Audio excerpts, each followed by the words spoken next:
ನಾನು ಕೇಳಿಸ್ಕೊಳ್ತೀನಿ. ಹರಿ ಓಂ ಶ್ರೀ ಗುರುಭ್ಯೋ ನಮಃ. ಓಂ ಶ್ರೀ ಸದ್ಗುರು ನರಸಿಂಹಪ್ರಭು ದೇವಾಯ ನಮಃ. ಹರಿ ಓಂ. ಎಲ್ಲ ಆತ್ಮಜ್ಯೋತಿಗಳಿಗೆ ಸಾಷ್ಟಾಂಗ ಪ್ರಣಾಮಗಳು ಹಾಗೂ ಭಗವತ್ಪಾದ ಆದಿಶಂಕರಾಚಾರ್ಯ ವೇದಾಂತ ಅಧ್ಯಯನ ವೃತ್ತಕ್ಕೆ ತಮ್ಮೆಲ್ಲರಿಗೂ ಆದರದ ಸ್ವಾಗತ. ನಾವು ಈಗ ನಮ್ಮ ಸತ್ಸಂಗದಲ್ಲಿ ಅಪರೋಕ್ಷಾನುಭೂತಿ ಅನ್ನುವ ಗ್ರಂಥದ ಮನನವನ್ನ ಮಾಡ್ತಾ ಇದ್ವಿ. ಇದುವರೆಗೂ 109 ಶ್ಲೋಕಗಳನ್ನ ಮನನ ಮಾಡಾಗಿದೆ. ಈಗ 110ನೇ ಶ್ಲೋಕದಿಂದ ನಾವು ನಮ್ಮ ಮನನ ಕಾರ್ಯವನ್ನ ಮುಂದುವರ್ಸೋಣ. ಏನು ಹೇಳ್ತಾ ಇದ್ರಿ ವೀಣಾಜಿ? ಬರೀ ಕೇಳಿಸ್ಕೊಡ್ತೀನಿ ಅಂತ ಹೇಳ್ದಂಗೆ ಆಯ್ತು. ಹೌದು ಹೌದು ಮೇಡಮ್. ಆಯ್ತು ವೀಣವ್ರೆ. 110ನೇ ಶ್ಲೋಕ. 108ನೇ ಶ್ಲೋಕದಲ್ಲಿ ನಾವು ಏನೋ ಮೌನದ ಬಗ್ಗೆ ನಾವು ಕಳೆದ ವಾರ ಚಿಂತನೆಯನ್ನ ಮಾಡಿದ್ವಿ.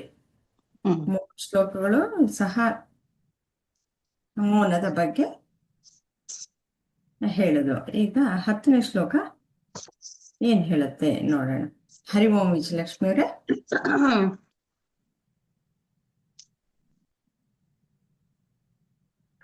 ಆದಾವಂತೆ ಚ ಮಧ್ಯೆ ಚ ಜನೋ ಯಸ್ಮಿನ್ನ ವಿದ್ಯತೆ ಹರಿ ಓಂ ಅಮ್ಮ. ಹರಿ ಓಂ. ಸತತಂ ವ್ಯಾಪ್ತಂ ಸ ದೇಶೋ ವಿಜನಸ್ಪೃತಃ. ದೇಶ ಅನ್ನೋದನ್ನ ಇಲ್ಲಿ ಹೇಳ್ತಾ ಇದೆ.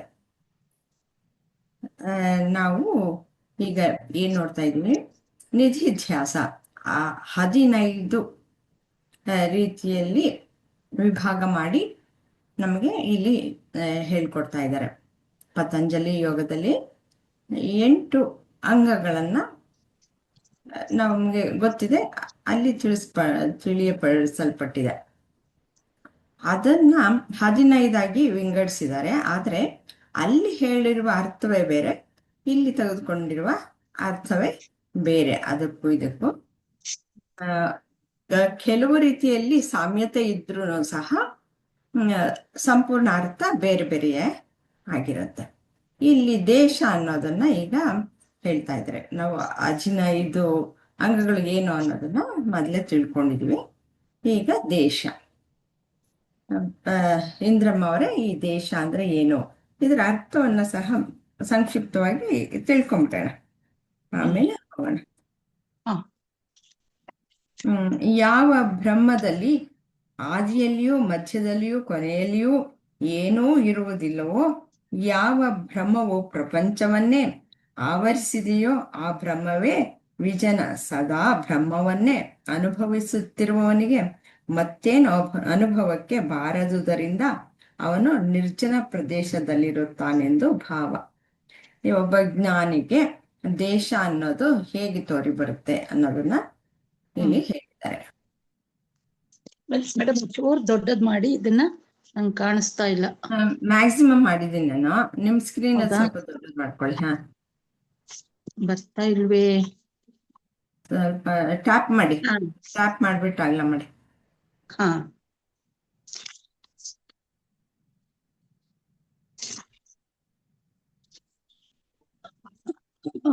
ಅಂದ್ರೆ ನಾವು ಸಾಮಾನ್ಯವಾಗಿ ಅರ್ಥ ಮಾಡ್ಕೊಂಡಿರೋದು ಅಂತಂದ್ರೆ, ದೇಶ ಅಂದ್ರೆ ನಾವು ವಾಸಿಸ್ತಕ್ಕಂತಹ ಅಥವಾ ಭೂಮಿಯ ಮೇಲೆ ಇರ್ತಕ್ಕಂಥ ಎಲ್ಲಾ ವಿಭಾಗಗಳನ್ನ ಖಂಡಗಳನ್ನಾಗಿ ಮಾಡಿ ದೇಶಗಳನ್ನಾಗಿ ಮಾಡಿದೆ, ಅವನ್ನ ನಾವು ದೇಶ ಅಂತ ತಿಳ್ಕೊಂಡಿದ್ವಿ. ಆದ್ರೆ ಈ ಆಧ್ಯಾತ್ಮಿಕ ಶಂಕರಾಚಾರ್ಯರ ತತ್ವದ ಪ್ರಕಾರ ನಾವು ಈ ಏಕಾಂತವನ್ನ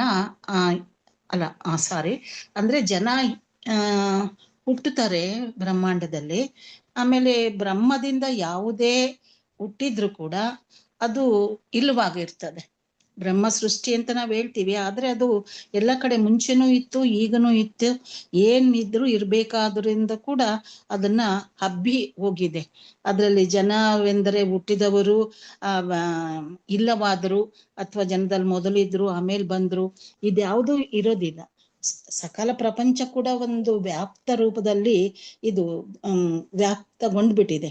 ಇದು ಮೊದಲಾಗ್ಲಿ ಕೊನೆಯಲ್ಲಾಗ್ಲಿ ನಡುವೆ ಆಗಲಿ ಯಾವುದ್ರಲ್ಲಿ ಕೂಡ ಜನರು ಇಲ್ಲವೋ ಇಲ್ಲೋ ಅನ್ಸಿದ್ರು ಕೂಡ ಇದ್ದಾರೆ. ಇದನ್ನ ಸಕಲ ಪ್ರಪಂಚ ಕೂಡ ಇದನ್ನ ವ್ಯಾಪ್ತವಾಗಿ ಹೋಗ್ಬಿಟ್ಟಿದೆ. ಅದೆಲ್ಲ ಬ್ರಹ್ಮನ ಸ್ವರೂಪ ಅಂತ ಅರ್ಥ ಆಗಿದ್ರು ಕೂಡ ಆ ಜನರು ಇರ್ತಕ್ಕಂತಹ ಪ್ರದೇಶ ಅಲ್ಲದೇ ಇದ್ರೂ ಕೂಡ ಅದನ್ನ ದೇಶ ಅಂತ ಹೇಳಿ ನಾವಿಲ್ಲಿ ಒಂದು ಶಂಕರಾಚಾರ್ಯರ ಒಂದು ಇದರ ಪ್ರಕಾರ ನಾವು ಅರ್ಥೈಸ್ಕೊಳ್ಳುವುದಾಗಿದೆ. ಬ್ರಹ್ಮ ಒಂದೇ ನಿಜವಾಗಿದೆ. ಇದೆಲ್ಲ ಈ ದೇಶ ಇದೆಲ್ಲ ಭಾವಿಸ್ತೀವಿ ನಾವಷ್ಟೇ.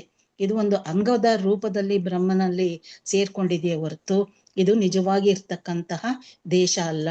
ಅಂದ್ರೆ ಬ್ರಹ್ಮ ಇರ್ತಕ್ಕಂತಹದ್ದೇ ದೇಶ. ನಾವೆಲ್ಲ ವಾಸವಾಗಿರ್ತಕ್ಕಂಥದ್ದು ಇದೆಲ್ಲ ಭ್ರಮೆ, ಇದೆಲ್ಲ ಇಲ್ಲೇ ಇಲ್ಲ. ಆದ್ರೂ ಕೂಡ ಅದನ್ನ ವಿಜನವು ಅಂತ ಹೇಳಿ ಕರೀತಾರೆ. ಆದ್ರೂ ಕೂಡ ಅದರಲ್ಲಿ ಏನ್ ಇರ್ಬೇಕಾಗಿರುವುದರಿಂದಲೂ ಅದು ಅಂದ್ರೆ ದೇಶನೇ ಒಂದು ಬ್ರಹ್ಮ ಸ್ವರೂಪನೇ ದೇಶ, ಅಥವಾ ಬ್ರಹ್ಮನ ಒಂದು ನಿಜವಾಗಿ ಭಾವಿಸ್ತಕ್ಕಂತಹ ಈ ಒಂದು ಅಂಗನೇ ದೇಶ ಅಂತ ಹೇಳಿ ಅರ್ಥೈಸ್ಬೋದು ಅನ್ಸುತ್ತೆ ಮೇಡಮ್. ಸರಿನಾ? ಸರಿನಾ? ಅವರೇ ಇಲ್ಲಿ ವಿಜನ ಅಂತಂದ್ರೆ ಜನರಿಲ್ಲ ಅಂತಂದ್ಬಿಟ್ಟು ಹಾ, ವಿಜನ ದೇಶವೆಂದು ಒಬ್ಬ ಜ್ಞಾನಿಗೆ ಹೇಗೆ ನಮ್ಗೆಲ್ಲಾ ಜನರು ಕಾಣಿಸ್ತಾ ಇದ್ದಾರೆ, ಪ್ರಪಂಚ ಕಾಣಿಸ್ತಾ ಇದೆ ಅಲ್ವಾ. ನಮ್ಗೆ ದೇಶ ಅಂತಂದ್ರೆ ಈಗ ಭೌತಿಕ ಒಂದು ಏನು ಪ್ರದೇಶ ಇದೆ ಅದನ್ನೇ ದೇಶ ಅಂತಂದ್ಬಿಟ್ಟು. ಆದ್ರೆ ಒಬ್ಬ ಜ್ಞಾನಿಯ ದೃಷ್ಟಿಯಲ್ಲಿ ಹೇಗಿದೆ ಅಂತಂದ್ರೆ ಅಲ್ಲಿ ಪ್ರಪಂಚ ಎಲ್ಲ ಏನ್ ಕಾಣಿಸ್ತಾ ಇದೆ, ಜನಗಳೇ ಆಗ್ಲಿ, ಜೀವಿಗಳೇ ಇರಬಹುದು, ಅಥವಾ ಬೆಟ್ಟ ಗುಡ್ಡ ಎಲ್ಲ ಜಡ ಒಂದು ಇರಬಹುದು, ಅಥವಾ ಚೈತನ್ಯವಾಗಿರುವಂತಹ ಚರಾಚರ ವಸ್ತುಗಳು ಎಲ್ಲವೂ ಸಹ ನಮ್ಗೆ ಗೋಚರವಾಗ್ತಾ ಇದೆ, ಕಾಣ್ತಾ ಇದೆ, ನಾವು ಕಣ್ಣಲ್ಲಿ ನೋಡ್ತಾ ಇದೀವಿ. ಆದ್ರೆ ಜ್ಞಾನಿಗೆ ಅದು ಎಲ್ಲವೂ ಸಹ ಬ್ರಹ್ಮನೇ. ಅಲ್ಲಿ ಅವನಿಗೆ ಬೇರೆ ಬ್ರಹ್ಮ ಬಿಟ್ರೆ ಬೇರೆ ಏನು ಇಲ್ಲ, ಎಲ್ಲೂ ಬ್ರಹ್ಮನಲ್ಲೇ ಇದು ಕಾಣಿಸ್ತಾ ಇದೆ ಅಂತಂದ್ಬಿಟ್ಟು. ಹಾಗಾಗ್ಬಿಟ್ಟು ಅದಕ್ಕೆ ಯಾವುದು ಒಂದು ದೇಶ ಅನ್ನೋದು ಯಾವುದು, ದೇಶ ಅನ್ನೋದು ಅದು ಬ್ರಹ್ಮವೇ, ಬ್ರಹ್ಮನಲ್ಲಿ ಇವೆಲ್ಲ ಕಾಣಿಸ್ತಾ ಇದಿವೆ ಅಂತ ಅನ್ನೋದು ಆ ಒಬ್ಬ ಜ್ಞಾನಿಯ ಅರ್ಥ. ನಾವೇನ್ ಅನ್ಕೊಳ್ತೀವಿ, ದೇಶ ಅಂತಂದ್ರೆ ಅದೇ ಇಂಡಿಯಾ, ಪಾಕಿಸ್ತಾನ, ಅಮೇರಿಕಾ ಅಂತ ಬಿಟ್ಟು ಹೀಗೆ ಅನ್ಕೊಳ್ತೀವಿ. ದೇಶ ಅಂತಂದ್ರೆ ಪೂರ್ತಿಯಾಗಿ ಬ್ರಹ್ಮನೇ ಎಲ್ಲೆಲ್ಲೂ ಇರುವಂತಹದ್ದು. ಅಂದ್ರೆ ಬ್ರಹ್ಮನಲ್ಲೇ ಎಲ್ಲೂ ಏನೇ ಹುಟ್ಲಿ ಇರಲಿ ಮತ್ತೆ ಅದ್ರಲ್ಲೇ ಲಯವಾಗ್ಲಿ ಎಲ್ಲೂ ಅದ್ರಲ್ಲೇ ಆಗತ್ತೆ. ಏನು ಅದನ್ನ ಬಿಟ್ಟು ಬೇರೆ ಎಲ್ಲೂ ಯಾವುದು ಇಲ್ಲ. ನಮ್ಗೆ ಅದೆಲ್ಲ ಕಾಣಿಸೋದಷ್ಟೇ, ತೋರಿಕೆ ಅಷ್ಟೇ ಇರೋದು. ದೇಶ ಅಂತಂದ್ರೆ ಏನೇ ನಡೆದ್ರು ಒಂದು ಸ್ಕ್ರೀನ್ ಇರುತ್ತೆ, ಸ್ಕ್ರೀನ್ ಮೇಲೆ ಬೇಕಾದಷ್ಟು ಇದು ಸಿನಿಮಾಗಳು ನಡಿಬಹುದು. ಆದ್ರೆ ಸ್ಕ್ರೀನ್ ರೀತಿಯಲ್ಲಿ ಯಾವಾಗ್ಲೂ ಬ್ರಹ್ಮವೇ ಇರೋದು, ಅದೇನೇ ದೇಶ. ಅದಿಲ್ಲ ಅಂತಂದ್ರೆ ಇವೆಲ್ಲ ಏನು ನಡೆಯಲ್ಲ, ಬೇರೆ ಏನು ಇಲ್ವೇ ಇಲ್ಲ, ಅವೆಲ್ಲ ತೋರಿಕೆ ಅಷ್ಟೇ. ಬರೀ ಈ ಬ್ರಹ್ಮನ ಮಾತ್ರನೇ ಇರೋದು, ಅದೇ ದೇಶ, ಬ್ರಹ್ಮನೇ ದೇಶ ಅಂತ ಹೇಳ್ತಾರೆ. ಅಂದ್ರೆ ಬ್ರಹ್ಮಾಂಡವು ಆದಿ ಅಂತ್ಯ ಮತ್ತು ಮಧ್ಯದಲ್ಲಿ ಅಸ್ತಿತ್ವದಲ್ಲಿಲ್ಲ, ಅದು ಎಲ್ಲಾ ಸಮಯದಲ್ಲೂ ವ್ಯಾಪಿಸಿದೆ ಅಲ್ವಾ? ಹೌದು, ಅರ್ಥ ಮಾಡ್ಕೊಂಡ್ಬಿಡ್ಬೇಕು. ಕರೆಕ್ಟ್. ಅದು ಹೇಗೆ ಅಸ್ತಿತ್ವದಲ್ಲಿಲ್ಲ ಅಂತಂದ್ರೆ ಅದಕ್ಕೆ ಅಸ್ತಿತ್ವ ಅನ್ನೋದು ಬರೋದು ಪರಬ್ರಹ್ಮನಿಂದಲೇ. ಹೌದು. ಅದಕ್ಕೆ ಸ್ವಂತವಾದ ಅಸ್ತಿತ್ವ ಈ ಬ್ರಹ್ಮಾಂಡಕ್ಕೆ ಇಲ್ಲ. ಅದು ಇದ್ರ ಮೇಲೆ ಡಿಪೆಂಡೆಂಟ್. ಅದ್ರಿಂದ ಯಾವಾಗ ಡಿಪೆಂಡ್ ಆಗಿದೆಯೋ ಅದ್ರಲ್ಲಿದೆ ಅಂತ ಅರ್ಥ ಅಲ್ವಾ, ಡಿಪೆಂಡ್ ಆಗಿರೋದು. ಇವಾಗ ನನ್ನ ಶಕ್ತಿ ಅಂತಂದ್ರೆ ನನ್ನನ್ನ ಅವಲಂಬಿಸಿ ತಾನೇ ಇರೋದು, ಅಂದ್ರೆ ನಾನು ಅದಕ್ಕೆ ಆಶ್ರಯ ಕೊಟ್ಟಿದ್ದೀನಿ ಅಂತ ಅರ್ಥ. ಆ ರೀತಿಯಲ್ಲಿ ತೆಗೆದುಕೊಳ್ಬೇಕು. ಒಬ್ಬ ಜ್ಞಾನಿ ತಾನು ತನ್ನಗೆ ಏನ್ ಅನ್ಸಿದೆ ಅಂತಂದ್ರೆ ಪರಬ್ರಹ್ಮನೇ ಇರೋದು ಅಲ್ಲಿ, ಇನ್ನು ಅದನ್ ಬಿಟ್ರೆ ಬೇರೆ ಏನು ಇಲ್ಲ. ಏನು ಎಲ್ಲ ಕಾಣಿಸಿ ಹೋಗುವಂಥದ್ದು ಬರುತ್ತವೆ, ಮತ್ತೆ ಇರುತ್ತವೆ, ಮತ್ತೆ ಲಯವಾಗುತ್ತೆ. ಅದೆಲ್ಲವೂ ಸಹ ಏನು ಮಿಥ್ಯವಾದದ್ದಕ್ಕೆ ಅದಿದೆ ಅಂತಂದ್ಬಿಟ್ಟು ಹೇಳಲ್ಲ. ಅಲ್ಲಿ ಪರಬ್ರಹ್ಮನೇ ಇದೆ, ಪರಬ್ರಹ್ಮನೇ ಆ ರೀತಿಯಲ್ಲಿ ಕಾಣಿಸ್ಕೊಂಡಿದ್ದಾನೆ, ಜಗತ್ತಾಗಿ ಕಾಣಿಸ್ಕೊಂಡಿರೋದು ಪರಬ್ರಹ್ಮನೇ ಅಂತ ಅವನಿಗೆ ಚೆನ್ನಾಗಿ ಗೊತ್ತಾಗೋಗಿದೆ. ಅದಕ್ಕೆ ಈ ದೇಶ ಅನ್ನೋದು ಸಹ ಪರಬ್ರಹ್ಮನೇ ಅಂತ ಅವನು ಹೇಳ್ತಾ ಇದ್ದಾನೆ. ಹ್ಮ್ ಮುಂದಿನದು ವಿಜಯಲಕ್ಷ್ಮಿಯವರು. ಕಲ್ಪನಾತ್ ಸರ್ವಭೂತಾನಾಂ ಬ್ರಹ್ಮಾದೀನಾಂ ನಿಮೇಷತಃ ಕಾಲಶಬ್ದೇನ ನಿರ್ದಿಷ್ಟೋ ಹ್ಯಖಂಡಾನಂದ ಅದ್ವಯಃ. ಇದರಲ್ಲಿ ಅವಿಭಾಜ್ಯ ಆನಂದ ಅದ್ವಂದ್ವ ಅಂದ್ರೆ ಬ್ರಹ್ಮ ಅನ್ನೋ ಕಾಲ, ಈ ದೇಶ ಆಯ್ತು, ಇವಾಗ ಕಾಲ ಅಂತ ಹೇಳ್ತಾ ಇದ್ದಾರೆ. ನೆಂಪ ಪದದಿಂದ ಸೂಚಿಸಲಾಗುತ್ತದೆ, ಏಕೆಂದರೆ ಅದು ಕಣ್ಣು ಮಿಟುಕಿಸುವಲ್ಲಿ ಬ್ರಹ್ಮದಿಂದ ಕೆಳಮುಖವಾಗಿ ಎಲ್ಲಾ ಜೀವಿಗಳನ್ನು ಅಸ್ತಿತ್ವಕ್ಕೆ ತರುತ್ತದೆ. ಇದರಲ್ಲಿ ಇನ್ನೊಂದು ನಾನು ನಿಮಗೆ ಕಳಿಸಿದ್ನಲ್ಲ, ಆ ಪುಸ್ತಕದಲ್ಲಿ ಇರುವಂತಹ ಇನ್ ಸ್ವಲ್ಪ ವಿವರಣೆ ಕೊಟ್ಟಿರ್ತಾರೆ. ಇದರಲ್ಲಿ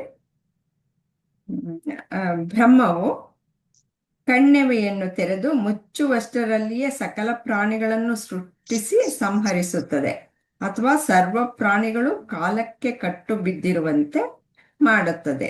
ಆದ್ದರಿಂದ ಬ್ರಹ್ಮವೇ ಕಾಲ. ಕಾಲ ಅಂತಂದ್ರೆ ಯಾವುದರಲ್ಲಿ ಹುಟ್ಟುತ್ತೆ ಮತ್ತೆ ಇರುತ್ತೆ ಮತ್ತೆ ಲೈವ್ ಆಗಿ ಹೋಗುತ್ತೆ, ಅದೇ ಕಾಲ. ಕಾಲ ಅನ್ನೋದು ಯಾವ್ದೋ ಒಂದು ಶುರು ಆಯ್ತು ಅಂತ ಹೇಳ್ತೀವಿ, ಯಾವ್ದೋ ಕೊನೆ ಆಯ್ತು ಅಂತ ಹೇಳ್ತೀವಿ. ಎರಡರ ನಡುವಿನ ಒಂದು ಸಮಯವನ್ನ ನಾವು ಕಾಲ ಅಂತ ಹೇಳ್ತೀವಿ. ಅದೇ ಇಲ್ಲಿ ಹೇಳುವಂತಹದ್ದು ಏನು, ಈ ಬ್ರಹ್ಮನಲ್ಲಿಯೇ ಎಲ್ಲವೂ ಹುಟ್ಟೋದು ಸಹ ಮತ್ತೆ ಲೈವ್ ಆಗೋದು, ಹಾಗೆ ವಿವರಣೆಯನ್ನು ಕೊಡ್ತಾ ಹೋಗ್ತಾರೆ. ವಿಜಯಲಕ್ಷ್ಮಿ ಅವರೇ, ಹೀಗೆ ಕಾಲವನ್ನ ಸ್ವಲ್ಪ ವಿವರಿಸ್ತೀರಾ? ನಾವೀಗ ನಮ್ಮ ಇದ್ರಲ್ಲಿ ಒಂದು ಈ ಸಾಮಾನ್ಯವಾಗಿ ನಾವು ನೋಡ್ತಕ್ಕಂತ ಕಾಲ ಅಂದ್ರ ಭವಿಷ್ಯತ್ ಕಾಲ, ಭೂತಕಾಲ, ಇವೆಲ್ಲ 3 ಕಾಲಗಳನ್ನು ನಾವು ಹೇಳ್ತೇವೆ. ಪ್ರೆಸೆಂಟ್ ಹೇಳ್ತೇವೆ. ಆದ್ರೆ ಇಲ್ಲಿ ಕಾಲಗಳು, ಇನ್ನೊಂದು ಕಾಲ ನಾವು ಟೈಮಿಗೆ ಸಹಿತ ಯಾವ ಕಾಲ ಅಂತನೂ ಕೆಲವು ಕಡೆ ಉಪಯೋಗ ಮಾಡ್ತಾರೆ, ಸಮಯ ಅನ್ನೋದನ್ನು ಸಹಿತ. ಅದಕ್ಕೂ ಅಂದ್ರೆ ಈಗ ಒಬ್ಬ ಧ್ಯಾನ ಮಾಡ್ಬೇಕು ಯೋಗಿಗೆ ಒಂದು ಸಮಯವನ್ನು ಗುರ್ತು ಮಾಡ್ಕೊಂತಾನೆ.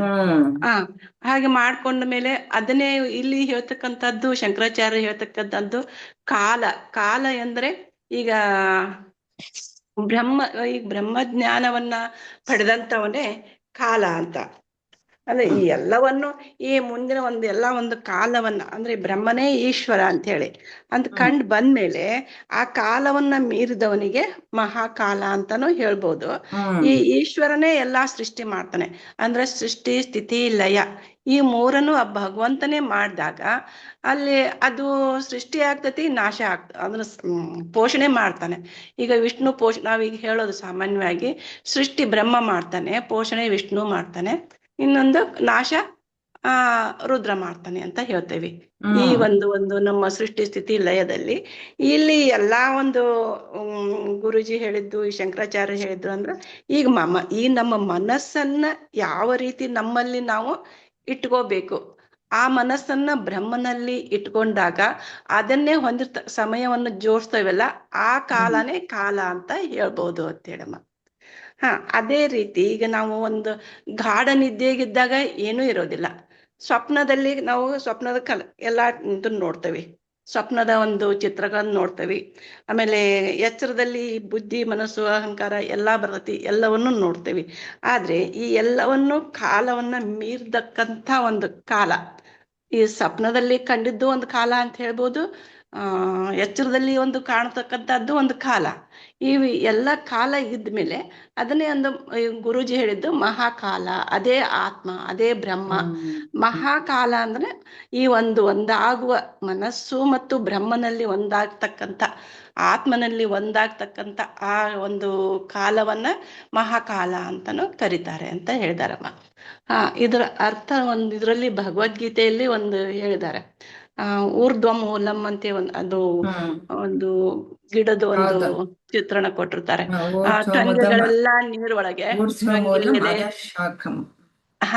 ಎಲೆ ಬೇರೆಲ್ಲ ಮೇಲ್ಗಡೆ ಅಂತ ಹೇಳಿ ಆ ರೀತಿ ಅದನ್ನು ಸಹಿತ ನಾವು ಒಂದು ಸರಿಯಾದ ಯಾವುದು ಕಾಲ ಅಂತ ತಿಳಿಬೇಕು ಅಂದ್ರೆ ಅದನ್ನೇ ಒಂದು ಬ್ರಹ್ಮ ಸ್ವರೂಪ ಅಂತೇಳಿ. ಈಗ ಇದನ್ನೇ ದೇಶವೂ ಅವನೇ, ಕಾಲನೂ ಅವನೇ, ಆಮೇಲೆ ಸ್ವರೂಪನೂ ಅವನೇ, ಈ ಸ್ವರೂಪ ಆತ್ಮನ ಸ್ವರೂಪನೇ ಆನಂದ. ಹೀಗಿದ್ದಾಗ ಎಲ್ಲದೂ ಅವನೇ ಬ್ರಹ್ಮನೇ ಅಂತೇಳಮ್ಮ. ಈ ರೀತಿ ಆ ಕಾಲನು ಸಹಿತ ಆ ಕಾಲನು ಸಹಿತ ಬ್ರಹ್ಮನೇ. ಈ ಬ್ರಹ್ಮನಿಗೋಸ್ಕರ ಇಷ್ಟೆಲ್ಲ ಉದಾಹರಣೆ, ಬ್ರಹ್ಮನೇ ಎಲ್ಲದ್ರಲ್ಲೂ ಬ್ರಹ್ಮನೇ ಇದ್ದಾನೆ ಅಂತ ತಿಳ್ಕೊಳ್ಳೋದಕ್ಕೋಸ್ಕರ ಇಷ್ಟೆಲ್ಲ ಉದಾಹರಣೆ ಕೊಟ್ಟು ಕೊಟ್ಟು ಕೊಟ್ಟು ತಿಳಿಸ್ತಾ ಇದ್ದಾರಮ್ಮ. ನೀವು ಹೇಳ್ದಾಗೆ 3 ಕಾಲಗಳು, ಭೂತ, ಭವಿಷ್ಯತ್ ಮತ್ತೆ ವರ್ತಮಾನ ಕಾಲ. ಎಲ್ಲ ಕಾಲಗಳಲ್ಲೂ ಏನೇನೋ ಚಟುವಟಿಕೆಗಳು ಎಲ್ಲ ನಡೀತಾ ಇರುತ್ತೆ. ನಾವು ಏನೋ ಆ ಬದಲಾವಣೆಗಳನ್ನೆಲ್ಲ ಕಾಣುವವ್ರು ಯಾರು ಇದ್ದಾರೆ ಅದೇ ಆತ್ಮ. 3 ಕಾಲದಲ್ಲಿ ಬದಲಾವಣೆ ಆಗ್ತಾ ಇರುತ್ತೆ ಅಲ್ವಾ, ಹೌದು, ಅದು ಆತ್ಮನ. ಅಂದ್ರೆ ಈ ಕಾಲವೆಲ್ಲ ಬಂದು ಹೋಗೋದು ಯಾವ್ದ್ರಲ್ಲಿದೆ? ಆತ್ಮನಲ್ಲಿಯೇ ಇದೆ. ಅದೇ ಪರಬ್ರಹ್ಮ. ಆ ಬ್ರಹ್ಮನಲ್ಲೇ ಈ ಎಲ್ಲ ಕಾಲಗಳು ಬಂದು ಹೋಗುತ್ತೆ. ಅದಕ್ಕೆ ಅದು ಬಂದು ಹೋಗೋದ್ರಿಂದ ಅದಕ್ಕೆ ಮಹಾಕಾಲ. ಬಹಳ ಚೆನ್ನಾಗಿ ಹೇಳಿದ್ರಿ ವಿಜಯಲಕ್ಷ್ಮಿ ಅವರೇ. ಅರ್ಥವನ್ನು ಚೆನ್ನಾಗಿ ಮಾಡ್ಕೊಂಡಿದ್ದೀರಾ. ಧನ್ಯವಾದಗಳು. 12ನೇದಕ್ಕೆ ಹೋಗೋಣ.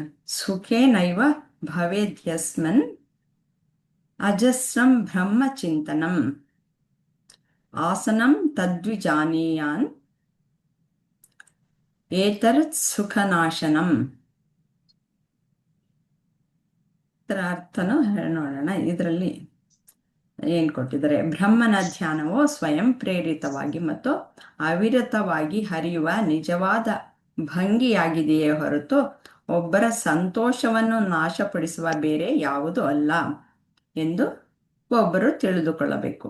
ಇಲ್ಲಿ ಆಸನದ ಬಗ್ಗೆ ಹೇಳ್ತಾ ಇದ್ದಾರೆ. ಇದರ ಅರ್ಥ ಈ ಪುಸ್ತಕದಲ್ಲಿ ಏನ್ ಕೊಟ್ಟಿದ್ದಾರೆ? ಯಾವ ಸ್ಥಿತಿಯಲ್ಲಿ ನಮ್ಮ ಶರೀರವಿದ್ದಾಗ ನಿರಂತರವಾಗಿ ಸುಖವಾಗಿ ಬ್ರಹ್ಮಚಿಂತನೆಯನ್ನು ಮಾಡಬಹುದೋ ಅದೇ ಆಸನ. ಅದನ್ನು ಬಿಟ್ಟು ಶರೀರಕ್ಕೆ ಹಿಂಸೆ ಕೊಡುತ್ತಾ ಅದನ್ನು ನಾನಾ ಭಂಗಿಯಲ್ಲಿರಿಸಿಕೊಂಡಿರೋದು ಅಲ್ಲ. ಇದನ್ನ ಪತಂಜಲಿಗೂ ಅನ್ವಯ ಮಾಡಿಕೊಂಡು ಆಸನ ಅದರಲ್ಲೂ ಇದೆ ಅಲ್ವಾ? ಅದಕ್ಕೆ ಈ 2ರಲ್ಲೂ ಅನ್ವಯ ಮಾಡಿಕೊಂಡು ಹೇಳಿ ಇಂದ್ರಮ್ಮ ಅವರೇ. ಮೇಡಮ್, ಅಂದ್ರೆ ಪತಂಜಲಿಯವರಲ್ಲಿ ಆ ದೇಹಕ್ಕೆ ಬಹಳ ಮಾನ್ಯತೆ ಕೊಟ್ಟಿದ್ದಾರೆ. ಅನೇಕ ಆಸನಗಳನ್ನ ಅವರು ಹೇಳ್ತಾರೆ. ಸುಖಾಸನ, ವಜ್ರಾಸನ, ಮೇರುದಂಡಾಸನ ಅಥವಾ ಶಿರಸಾಸನ, ಹೀಗೆ ಅನೇಕ ಆಸನ. ಸುಖಾಸನ ಆಗ್ಲಿ, ಅರ್ಧ ಪದ್ಮಾಸನ ಆಗ್ಲಿ, ಪದ್ಮಾಸನ ಆಗ್ಲಿ, ನಿಮಗೆ ಯಾವುದು ಸುಲಭವಾಗಿ ಇದಾಗ್ತದೋ ಆ ಆಸನದಲ್ಲಿ ಕುಳಿತುಕೊಳ್ಳಿ ಅಂತ ಹೇಳ್ತಾರೆ ಪತಂಜಲಿ ಒಳಗೆ.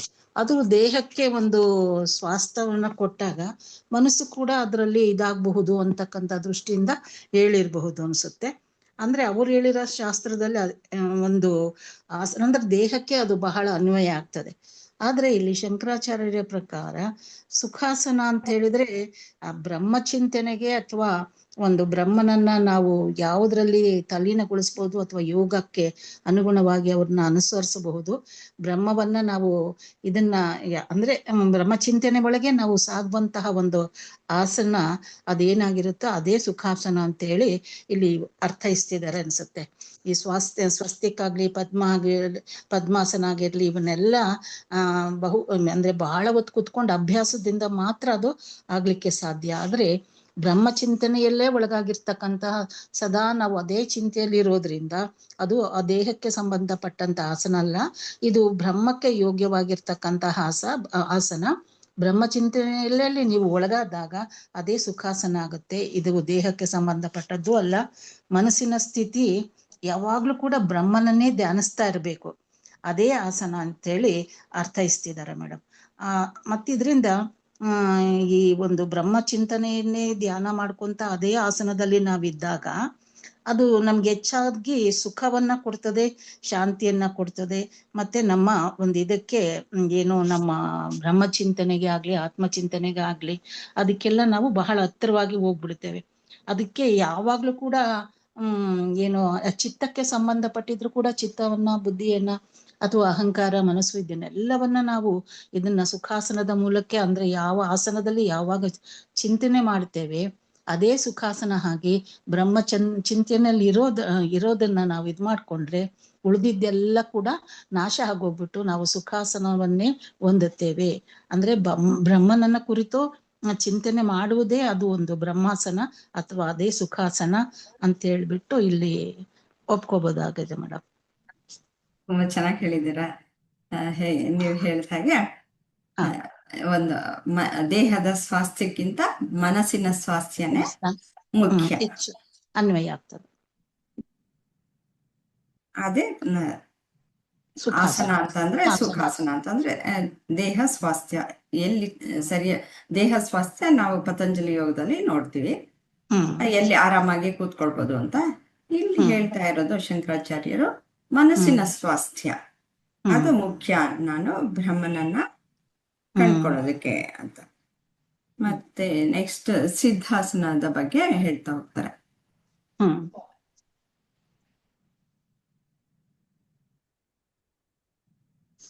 ಸಿದ್ಧಂ ಯತ್ಸರ್ವಭೂತಾದಿ ವಿಶ್ವಾಧಿಷ್ಠಾನಮವ್ಯಯಂ ಅಸ್ಮಿನ್ ಸಿದ್ಧ ಸಮಾವಿಷ್ಟಾಸ್ ತದ್ವೈ ಸಿದ್ಧಾಸನಂ ವಿದುಹು. ಸಿದ್ಧಾಸನದ ಬಗ್ಗೆ ನಾವು ಪತಂಜಲಿ ಯೋಗದಲ್ಲಿ ಸಿದ್ಧಾಸನ ಅನ್ನೋದು ಗೊತ್ತಿದೆ. ಇಲ್ಲಿ ಸಿದ್ಧಾಸನ ಯಾವುದು, ಹೇಗೆ ಹೇಳ್ತಾರೆ ಅನ್ನೋದನ್ನ ನಾವು ಸ್ವಲ್ಪ ವಿಚಾರ ಮಾಡೋಣ. ಎಲ್ಲ ಜೀವಿಗಳ ಉಗಮ ಮತ್ತು ಇಡೀ ಬ್ರಹ್ಮಾಂಡದ ಆಧಾರವೆಂದು ಪ್ರಸಿದ್ಧವಾದದ್ದು ಅದು ಅಚಲವಾಗಿದೆ ಮತ್ತು ಜ್ಞಾನೋದಯಗೊಂಡವರು ಸಂಪೂರ್ಣವಾಗಿ ವಿಲೀನಗೊಳ್ಳುತ್ತಾರೆಯೋ ಅದನ್ನು ಮಾತ್ರ ಸಿದ್ಧಾಸನ ಅಂದ್ರೆ ಶಾಶ್ವತ ಬ್ರಹ್ಮ ಎಂದು ಕರೆಯಲಾಗುತ್ತದೆ.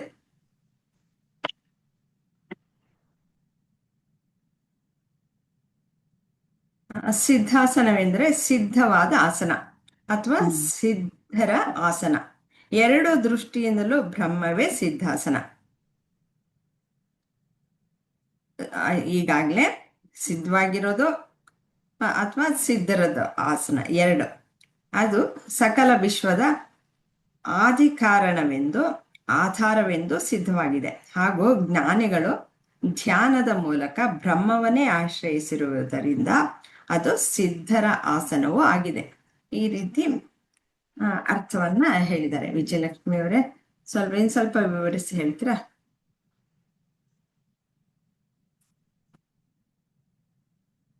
ಇನ್ನೊಂದ್ಸತಿ ಬೇಕಾದ್ರೆ ಓದ್ತೀನಿ,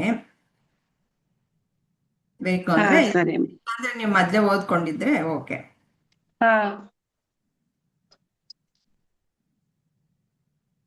ಒಂದ ಸೆಕೆಂಡ್ ಅಮ್ಮ, ಹೊರಗೆ ಏನು ನೋಡ್ತಾನ.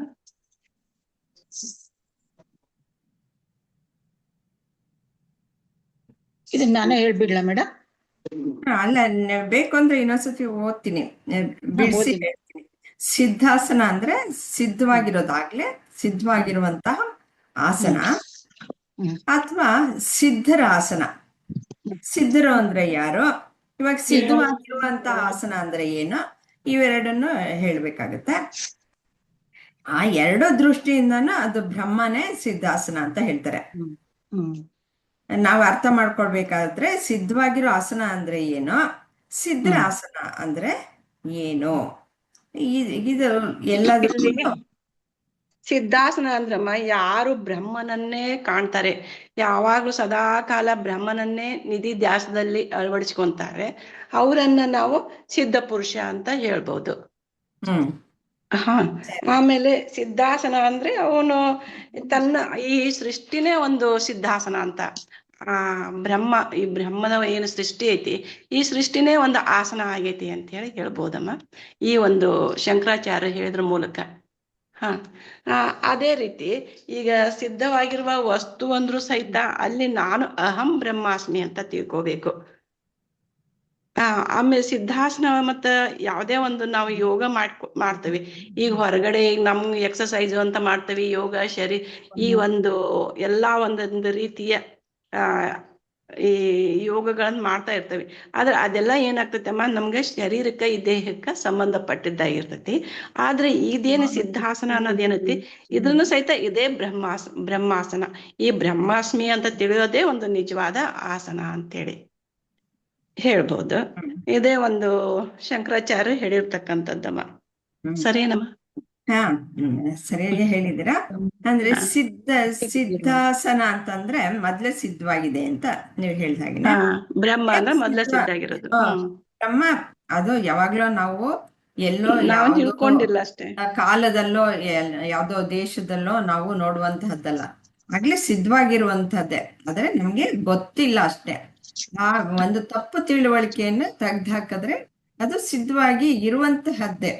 ಅಂದ್ರೆ ಪರಬ್ರಹ್ಮ ಅನ್ನೋದು, ಆತ್ಮ ಅನ್ನೋದು ಇರುವಂತಹದ್ದೇ. ನಮಗೆ ಗೊತ್ತಿರಲಿಲ್ಲ, ಈಗ ನಾವು ಗುರುಗಳ ಕೃಪೆಯಿಂದ ನಾವು ಅದನ್ನ ತಿಳ್ಕೊಳ್ತಾ ಬಂದಿದ್ವಿ. ಅದು ಸಿದ್ಧವಾಗೇ ಇರೋದು. ಇದುವರೆಗೂ ಗೊತ್ತಿತ್ತ ನಮ್ಗೆ ಹೀಗೆ ನಾನೇ ಆತ್ಮ ಸ್ವರೂಪಿ ಅನ್ನೋದು ಗೊತ್ತಿರ್ಲಿಲ್ಲ. ಅದು ಸಿದ್ಧವಾಗೇ ಇದೆ. ಅದಕ್ಕೋಸ್ಕರ ಅಲ್ಲಿ ನಾನು ಸ್ಥಿರವಾಗಿ ನಿಲ್ಲಕ್ಕೆ ಸಾಧ್ಯ ಆದ್ರೆ ಅದೇ ಸಿದ್ಧಾಸನ. ಸಿದ್ಧರ ಆಸನ ಅಂತಂದ್ರೆ ಅವ್ರು ಆಗ್ಲೇ ಅಲ್ಲಿ ಅಲ್ಲಿ ಸ್ಥಿರವಾಗಿ ನಿಂತು ಬಿಟ್ಟಿದ್ದಾರೆ. ಸೃಷ್ಟಿ ಸ್ಥಿರವಾಗಿದೆ ಈಗ, ಸೃಷ್ಟಿ ಇದೆ ಈಗ. ಇದನ್ನೇ ಒಂದು ಬ್ರಹ್ಮ ಅದನ್ನ ಆಸನದಲ್ಲಿ ತಗೊಂಡಿದ್ದಾರೆ ಅಂತ. ಆ ಸೃಷ್ಟಿನೇ ಒಂದು ಆಸನ ಮಾಡಿದ್ದಾರೆ. ಹೌದಮ್ಮ. ಸೃಷ್ಟಿಗೆ ಆಧಾರವಾಗಿರುವಂತಹದ್ದು ಸಿದ್ಧಾಸನ. ಸಿದ್ಧಾಸನ. ಸೃಷ್ಟಿಗೆ ಯಾವ್ದು ಆಧಾರವಾಗಿದೆಯೋ ಅದು. ಅಂದ್ರೆ ಮೇಡಮ್ ಇಲ್ಲಿ ಸಿದ್ಧರಂದ್ರೆ ಜ್ಞಾನಿಗಳು ಅಂತಾನೆ. ಸಿದ್ಧರು ಅಂತಂದ್ರೆ ಜ್ಞಾನಿಗಳು, ಯೋಗಿಗಳು. ಜ್ಞಾನಿಗಳು. ಜ್ಞಾನ ಬಂದ್ಬಿಟ್ಟಿದೆ ಅವ್ರಿಗೆ, ಸಿದ್ಧರಿಗೆ. ಸಿದ್ಧ ಪುರುಷ ಅಂತಂದ್ರೆ ಅವನು ಪರಮಾತ್ಮನ ಇರುವಿಕೆ, ಪರಮಾತ್ಮ ಅಂದ್ರೇನು, ನಾನು ಅಂದ್ರೇನು ಅನ್ನೋದು ಗೊತ್ತಾಗೋಗ್ಬಿಟ್ಟಿದೆ. ನನ್ನ ನಿಜ ಸ್ವರೂಪ ಆತ್ಮನ ಸ್ವರೂಪಕ್ಕಿಂತ ಬೇರೆ ಅಲ್ಲ ಅನ್ನೋದು ಅವನಿಗೆ ಪೂರ್ತಿಯಾಗಿ ಸಂಪೂರ್ಣವಾಗಿ ಗೊತ್ತಾಗೋಗ್ಬಿಟ್ಟಿದೆ. ಅಲ್ಲೇ ಸ್ಥಿರವಾಗಿ ಅಲ್ಲಿ ತಾನು ನಿಂತಿದ್ದಾನೆ. ಎಲ್ಲವೂ ಸರ್ವಂ ಖಲ್ವಿದಂ ಬ್ರಹ್ಮ ಅಹಂ ಬ್ರಹ್ಮಾಸ್ಮಿ ಅನ್ನೋದು ಅವನಿಗೆ ಸಿದ್ಧವಾಗ್ಬಿಟ್ಟಿದೆ. ಅಂತವನಿಗೆ ಎಲ್ಲಿ ನಿಂತಿದ್ದಾನೆ ಅಂದ್ರೆ ಅದು ಸಿದ್ಧಾಸನ ಅಂತ ಇಲ್ಲಿ ಕರೀತಾರೆ. ಮತ್ತೆ ಇದಾಗ್ಲೇ ಸಿದ್ಧವಾಗಿರುವಂತಹದ್ದು ಅಂದ್ರೆ ಅಜ್ಞಾನಿಗಳಿಗೂ ನಮ್ಮಂತವರಿಗೂ ಸಹ ಅದು ಸಿದ್ಧವಾಗೇ ಇದೆ. ಆದ್ರೆ ನಮಗೆ ಗೊತ್ತಿಲ್ಲ, ಈಗ ತಿಳ್ಕೊಳ್ತಾ ಇದೀವಿ ಅಲ್ವಾ. ನಾವು ಗುರು ಕೃಪೆಯಿಂದ ಈಗ ತಿಳ್ಕೊಳ್ತಾ ಇದ್ವಿ ನಾ ಹೇಗೆ ಆತ್ಮಸ್ವರೂಪ ಅಂತಬಿಟ್ಟು. ಅದು ಸಿದ್ಧವಾಗಿರುವಂತಹದ್ದೇ. ಅದಕ್ಕೆ ಏನ್ ಮಾಡ್ಬೇಕು, ನಮ್ಗೆ ಅಜ್ಞಾನ ಏನಿದೆ ಅದನ್ನ ಕಳ್ಚ್ಕೊಳ್ತಾ ಹೋಗ್ಬೇಕು ಅಷ್ಟೇ. ಅಲ್ಲಿ ಸಿದ್ಧಿಯಾಗಿ ಇರುವಂತಹದ್ದು ಅಲ್ಲಿ ಗೊತ್ತಾಗತ್ತೆ ಅಷ್ಟೇ.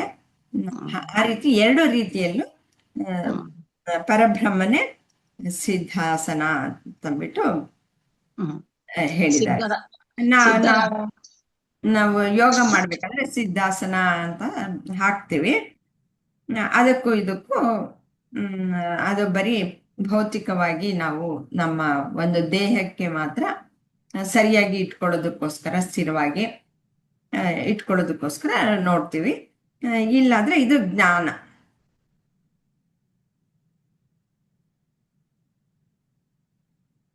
ಧನ್ಯವಾದಗಳು ವಿಜಯಲಕ್ಷ್ಮಿ ಅವರೇ. ಸಿದ್ಧವಾಗಿರುವ ವಸ್ತು ಅಂದ್ರೂ ಬ್ರಹ್ಮನೇ ಸಿದ್ಧವಾಗಿರೋದು ಅಂತ. ಬ್ರಹ್ಮನೇ ಸಿದ್ಧವಾಗಿರೋದು. ಬ್ರಹ್ಮನೇ ಆಗ್ಲೇ ಆಲ್ರೆಡಿ ಸಿದ್ಧವಾಗಿರೋದು ಅದೇ. ಹೌದು, ಇದೆ ಅಂದ್ರೆ ನನಗೆ ಗೋಚರವಾಗಿಲ್ಲ ನನಗೆ. ಅದಕ್ಕೆ ಆ ತಪ್ಪು ತಿಳುವಳಿಕೆ ತೆಗೆದ್ರೆ ಅಲ್ಲೇ ಸಿದ್ಧವಾಗಿದೆ.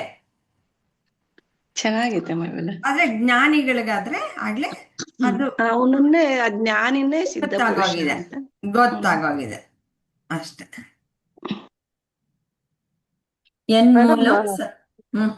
ಮೇಡಮ್ ಒಂದ್ ನಿಮಿಷ ಮೇಡಮ್. ಈ ಧ್ಯಾನಕ್ಕೆ ಆಸನ ಅಂದ್ರೆ ಧ್ಯಾನಕ್ಕೆನೆ ಬೇರೆ ಆಸನ, ಆಮೇಲೆ ಯೋಗಾಸನಕ್ಕೆನೆ ಬೇರೆ ಆಸನಗಳನ್ನ ಪ್ರಿಪೇರ್ ಮಾಡ್ಕೋಬೇಕಾ? ಹಾಗಂತ ಅಲ್ಲ, ಅದನ್ನ ನೀವು ಅರ್ಥ ಮಾಡ್ಕೊಳ್ಳಿ ಅಂತ. ಒಂದ್ ಕಡೆ ಕೂತ್ಕೊಳ್ಬೇಕು. ನಿಮ್ಗೆ ಯಾವ ರೀತಿ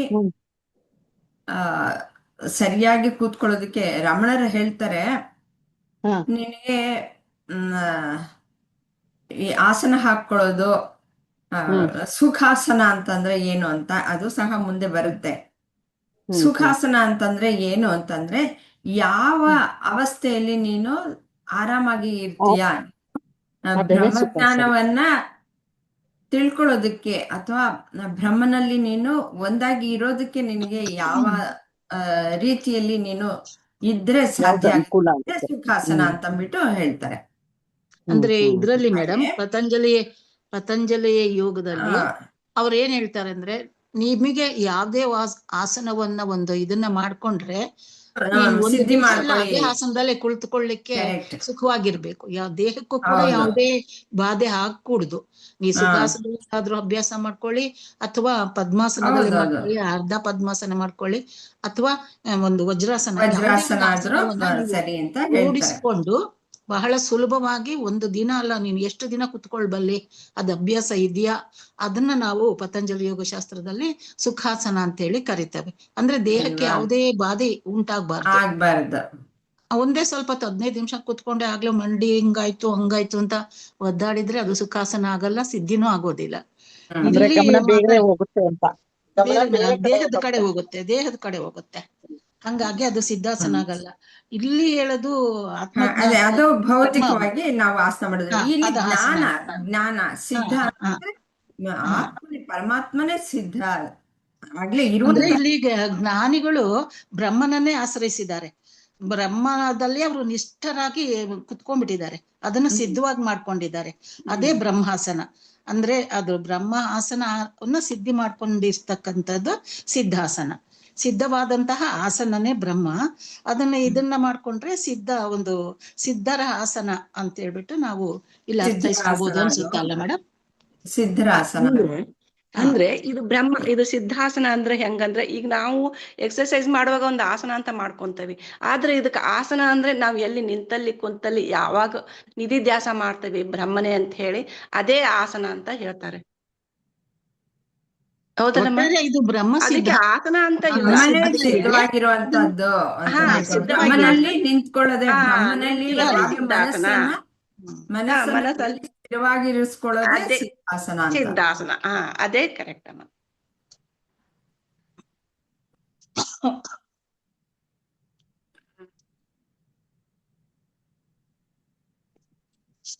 ಯನ್ಮೂಲಂ ಸರ್ವಭೂತಾನಾಂ ಯನ್ಮೂಲಂ ಚಿತ್ತಬಂಧನಂ ಮೂಲಬಂಧ ಸದಾ ಸೇವ್ಯೋ ಯೋಗೋಸೌ ರಾಜಯೋಗಿನಾಂ.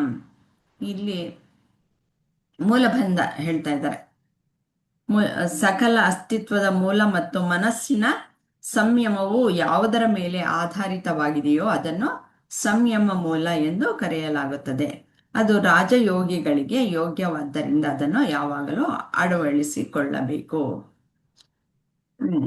ಇವಾಗ ಇಂದ್ರಮ್ಮ ಅವರು ಇದು ಮೂಲ ಅನ್ನೋದು ಹೇಗೆ ನೀವು ಯೋಗಾಸನದಲ್ಲಿ ಹೇಗೆ ತಿಳ್ಕೊಂಡಿದ್ದೀರಾ, ಮತ್ತೆ ಇಲ್ಲಿ ಜ್ಞಾನದಲ್ಲಿ ಮೂಲ ಬಂಧ ಅನ್ನೋದನ್ನ, ಮೂಲ ಮತ್ತೆ ಬಂಧ ಎರಡು ಏನು ಅಂತಂದ್ಬಿಟ್ಟು ಅರ್ಥೈಸಿ ಇನ್ನೂ ಒಂದು ಅರ್ಥವನ್ನ ಇಲ್ಲಿ ಹೇಳ್ತೀನಿ. ಇನ್ನೊಂದು ಸ್ವಲ್ಪ ಸ್ಪಷ್ಟತೆ ಇದರಲ್ಲಿ ಕಂಡು ಬರುತ್ತೆ.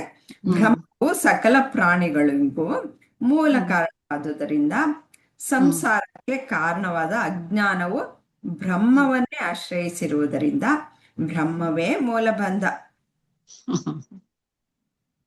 ಎಲ್ಲರೂ ಅದನ್ನೇ ಧ್ಯಾನಿಸಬೇಕು.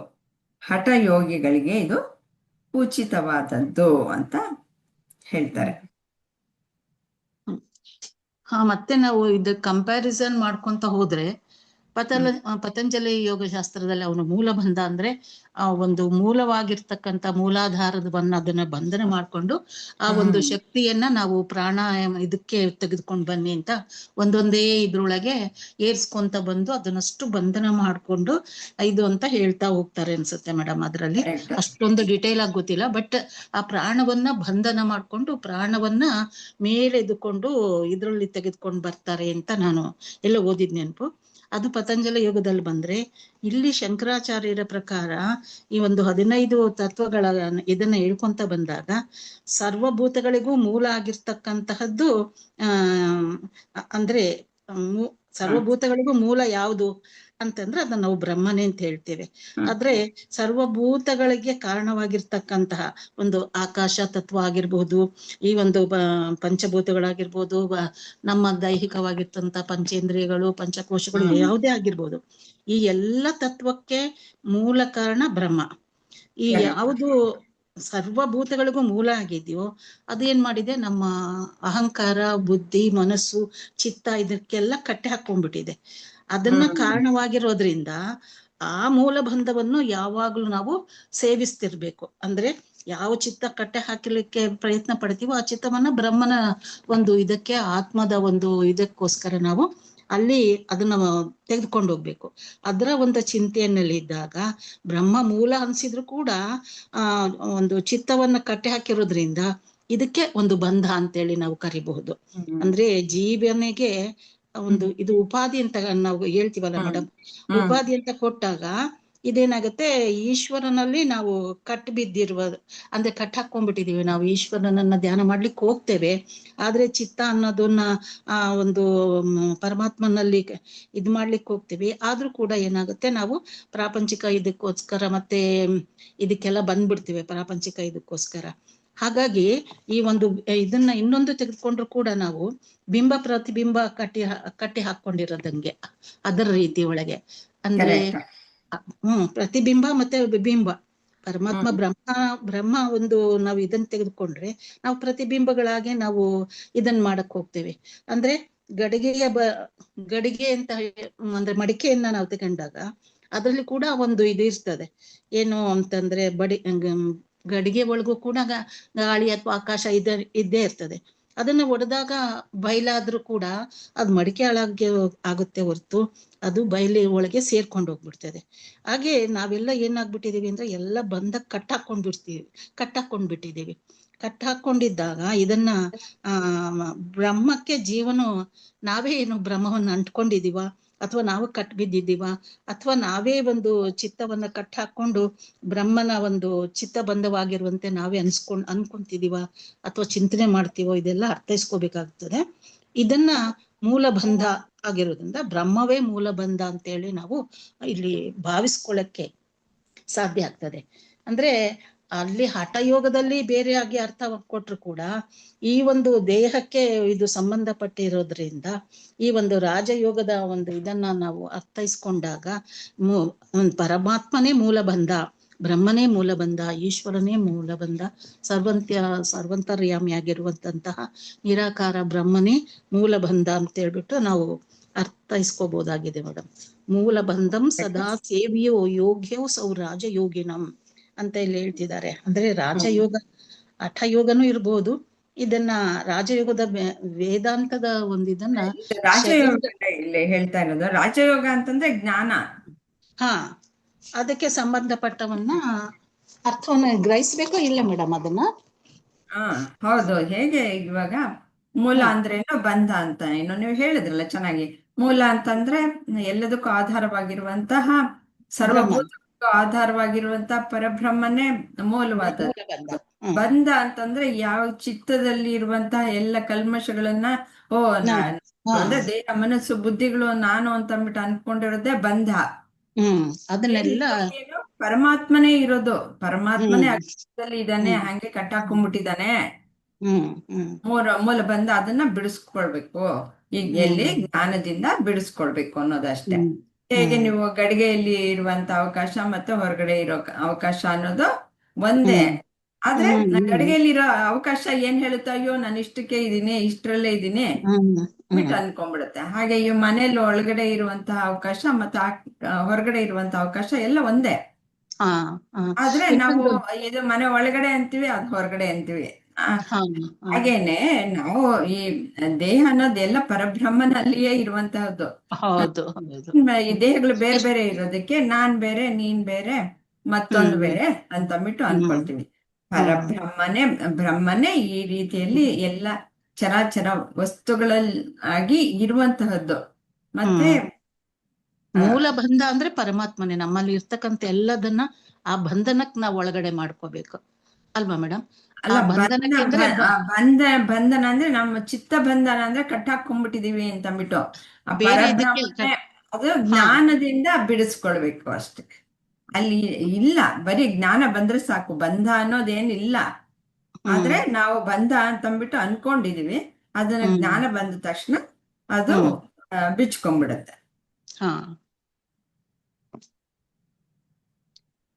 ಅಲ್ಲಿ ಯಾವ ಬಂಧನೂ ಇಲ್ಲ, ಅದೆಲ್ಲ ಮಿಥ್ಯವಾದಂತ ಬಂಧ, ನಾವೇ ಕಟ್ಟಾಕೊಂಡ್ಬಿಟ್ಟಿರೋದು. ನಾವೇ ಅಂತಂದ್ರೆ ಪರಮಾತ್ಮನೇ ಜೀವಿಯಾಗಿರೋದು, ಪರಮಾತ್ಮನೇ ಈ ಅಜ್ಞಾನದಲ್ಲಿ ಇರೋದು, ಪರಮಾತ್ಮನೇ ಕಟ್ಟಾಕೊಂಡು ಪರಮಾತ್ಮನೇ ಈಗ ಮತ್ತೆ ತನ್ನ ಹ್ಮ್. ನಿಜ ಸ್ವರೂಪವನ್ನ ಕಂಡುಕೊಳ್ಳೋದು. ಅಂದ್ರೆ ಚಿತ್ತ ಬಂಧ ಅಂತ ಬರ್ತದಲ್ಲ ಮೇಡಮ್ ಈ ಇದ್ರಲ್ಲಿ ಚಿತ್ತ ಶ್ಲೋಕದಲ್ಲಿ. ಬಂದ, ಚಿತ್ತ ಚೆನ್ನಾಗಿ- ಅಂತಂದ್ರೆ ಚಿತ್ತದಲ್ಲೇ ಹಾ. ತಾನೇ ವಾಸನೆಗಳಿರೋದು, ಅದರಿಂದ ಹಾ. ತಾನೇ ಅದ್ರಲ್ಲಿ ಹಾ. ತಾನೇ ಅಜ್ಞಾನ ಅನ್ನೋದು ಎಲ್ಲ ಇರೋದು. ನಾನು ದೇಹ ಅನ್ನೋದು ಎಲ್ಲಿ? ಹೌದು, ಅಂದ್ರೆ ಚಿತ್ತವನ್ನ ಕಟ್ಟಾಕಿರ್ತಕ್ಕಂತ ಮೂಲವಾದ ಇದೇ ಬಂಧ. ಕಟ್ಟಾಕೊಂಡಿದೆ, ಅದನ್ನ ಬಿಚ್ಕೊಳ್ಬೇಕಷ್ಟೆ. ಹಾ. ಬಿಚ್ಕೊಂಡ್ರೆ ಅದು ಏನಿಲ್ಲ, ಅಲ್ಲಿ ಪರಬ್ರಹ್ಮ ಮಾತ್ರವೇ. ಹ್ಮ್.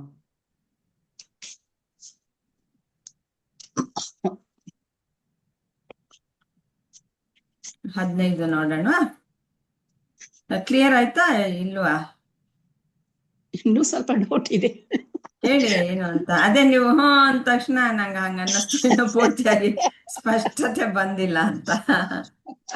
ಅಲ್ಲ ಮೇಡಮ್, ಈಗ ಮೂಲ ಬಂಧ ಅಂದ್ರೆ ಚಿತ್ತ. ಮೂಲ ಅಂತಂದ್ರೆ ಎಲ್ಲದಕ್ಕೂ ಸರ್ವಾಧಾರವಾದಂಥದ್ದು, ಹಾ. ಮುಖ್ಯವಾದಂಥದ್ದು ಮೂಲ ಆಯ್ತಲ್ವಾ? ಹಾ. ಬಂಧ ಹೆಂಗಾಯ್ತು ಅಂತಂದ್ರೆ, ಬಂಧನದಲ್ಲಿ ಇದ್ದೀನಿ ಅಂತ ಎಲ್ಲಿದೆ? ನನ್ನ ಚಿತ್ತದಲ್ಲಿ ತಾನೇ ಇರೋದು. ನಾನ್ ಬಂಧನದಲ್ಲಿ ಇದ್ದೀನಿ ಅಂತ ಅಂದ್ಬಿಟ್ಟು ನಿಜವಾಗ್ಲೂ ಬಂಧನ ಅನ್ನೋದು ಇದೆಯಾ? ನಾವು ಇದುವರೆಗೂ ಎಷ್ಟೊಂದು ಕಲ್ತಿದೀವಲ್ವಾ? ನಿಜವಾಗ್ಲೂ ಬಂಧನ ಅನ್ನೋದು ಇಲ್ಲ. ಆದ್ರೆ ನಾನ್ ಬಂಧನದಲ್ಲಿ ಇದ್ದೀನಿ ಅಂತ ಅಜ್ಞಾನದಿಂದ ನಾನು ಹೇಳ್ತಾ ಇದ್ದೀನಿ. ಅದು ಬಂಧ ಆಗೋಗಿದೆ. ಅದನ್ನ ಬಿಚ್ಚ ಹಾಕೊಳ್ಬೇಕಷ್ಟೆ. ಯಾವಾಗ ನಾನ್ ಯಾರು, ನನ್ನ ನಿಜ ಸ್ವರೂಪವನ್ನ, ಅಲ್ಲಿ ಪರಮಾತ್ಮನೇ ಇರೋದು ಅಂತ ಗೊತ್ತಾದ್ರೆ ಅಷ್ಟೇ, ಅಲ್ಲಿ ಬೇರೆ ಇನ್ನೇನು ಇಲ್ಲ, ಬಂಧ ಅನ್ನೋದು ಇಲ್ಲ, ಅದು ಮಿಥ್ಯಾ ಅಂತ ಅಂದ್ಬಿಟ್ಟು ಗೊತ್ತಾಗತ್ತೆ ಅಷ್ಟೇ. ಅಂದ್ರೆ ಇಲ್ಲಿ ಜೀವನನೇ ಈಶ್ವರನಲ್ಲಿ ಕಟ್ಟು ಬಿದ್ದಿರೋದ? ಜೀವನೇ ಅಂದ್ರೆ ಈಶ್ವರನೇ ಜೀವನಾಗಿ ಕಟ್ಟು ಬಿದ್ದಿರೋದು. ಈಶ್ವರನೇ ಜೀವನಾಗಿ ಅಜ್ಞಾನದಲ್ಲಿ ಸಿಕ್ಕಾಕೊಂಡ್ಬಿಟ್ಟಿರೋದು. ಕಷ್ಟ ಸುಖಗಳು ಎಲ್ಲವನ್ನ ಅನುಭವಿಸ್ತಾ ಇರೋದು. ಅವನಿಗೆ ಜ್ಞಾನ ಬಂದ ತಕ್ಷಣ ಮತ್ತೆ ತನ್ನ ನಿಜ ಸ್ವರೂಪವನ್ನ ತಿಳ್ಕೊಳ್ತಾನಷ್ಟೆ. ಇಲ್ಲಿ ನಾನು ಅನ್ನೋದು ಇದು ಮಿಥ್ಯವಾದ ನಾನು ಅಂತ ಏನು ವ್ಯವಹಾರ ಮಾಡ್ತೀನಿ ಅದೆಲ್ಲನೂ ಮಿಥ್ಯವಾದಂತಹದ್ದೇ. ಹಾಗಾದ್ರೆ ಇಲ್ಲಿ ಬ್ರಹ್ಮನೇ ಚಿತ್ತ ಬಂಧ ಆಗಿರೋದ ಮೇಡಮ್? ಹೌದು. ಆದ್ರಿಂದನೇ ಬ್ರಹ್ಮನೇ ಮೂಲ ಬಂಧ. ಹೌದು.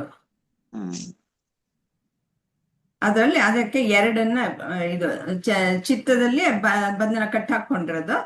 ಮೂಲ ಇರೋದು ಯಾವ್ದು? ಪರಬ್ರಹ್ಮನೇ. ಅದನ್ನ ತಿಳ್ಕೊಂಡ್ರೆ ಆ ಬಂಧ ಅನ್ನೋದು ಹೊರಟೋಯ್ತು.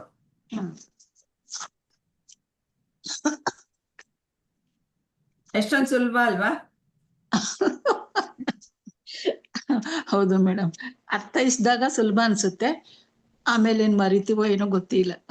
ಅದು ಸರಿಯಾಗಿ ನಿಧಿಧ್ಯಾಸ ಮಾಡಿ ಇಟ್ಕೊಂಡಿರ್ಬೇಕು. ಇದೇ ಬ್ರಹ್ಮಜ್ಞಾನ. ನೋಡೋಣ. ದೃಷ್ಟಿಂ ಜ್ಞಾನಮಯೀಂ ಕೃತ್ವಾ ಪಶ್ಯೇದ್ ಬ್ರಹ್ಮಮಯಂ ಜಗತ್ ಸಾ ದೃಷ್ಟಿ ಪರಮೋದಾರ ನಾಸಾಗ್ರಾವಲೋಕನಿ. ಮೇಡಮ್ 15 ಮುಗಿಲಿಲ್ವಲ್ಲ? ಅಜ್ಞಾನಂ ಸಮತಾಂ ವಿದ್ಯಾತ್ ಸಮಯ ಅಂತಿದೆಯಲ್ಲ. ಹೌದಾ? ಮುಂದಕ್ಕೆ ಹೊರಟೋದ್ ನಾನ? 14 ಆಯ್ತು, 15 ಹೇಳ್ಬೇಕು. 1 ಅಜ್ಞಾನಂ ಕರೆಕ್ಟ್. ವಿದ್ಯಾತ್ವ ಅಂಗಾನಾಂ ಸಮತಾಂ ವಿದ್ಯಾತ್ ಸಮೇ ಬ್ರಹ್ಮಣಿ ಲೀಯತೆ ನೋ ಚೈನೈವ ಸಮಾನತ್ವಂ ರುಜುತ್ವಂ ಶುಷ್ಕ ವೃಕ್ಷವತ್. ಇಲ್ಲಿ ಏನ್ ಹೇಳ್ತಾರೆ? ಏಕರೂಪದ ಬ್ರಹ್ಮದಲ್ಲಿ ಲೀನವಾಗುವುದನ್ನು ಅಂಗಗಳ ಸಮಸ್ಥಿತಿ, ದೇಹ ಸಾಮ್ಯ ಹೇಳ್ತಾ ಇದ್ದಾರೆ ಎಂದು ಕರೆಯಬಹುದು. ಇಲ್ಲದಿದ್ದರೆ ಒಣಗಿದ ಮರದಂತೆ ದೇಹವನ್ನು ನೇರಗೊಳಿಸುವುದು ಸಮಂಜಸವಲ್ಲ.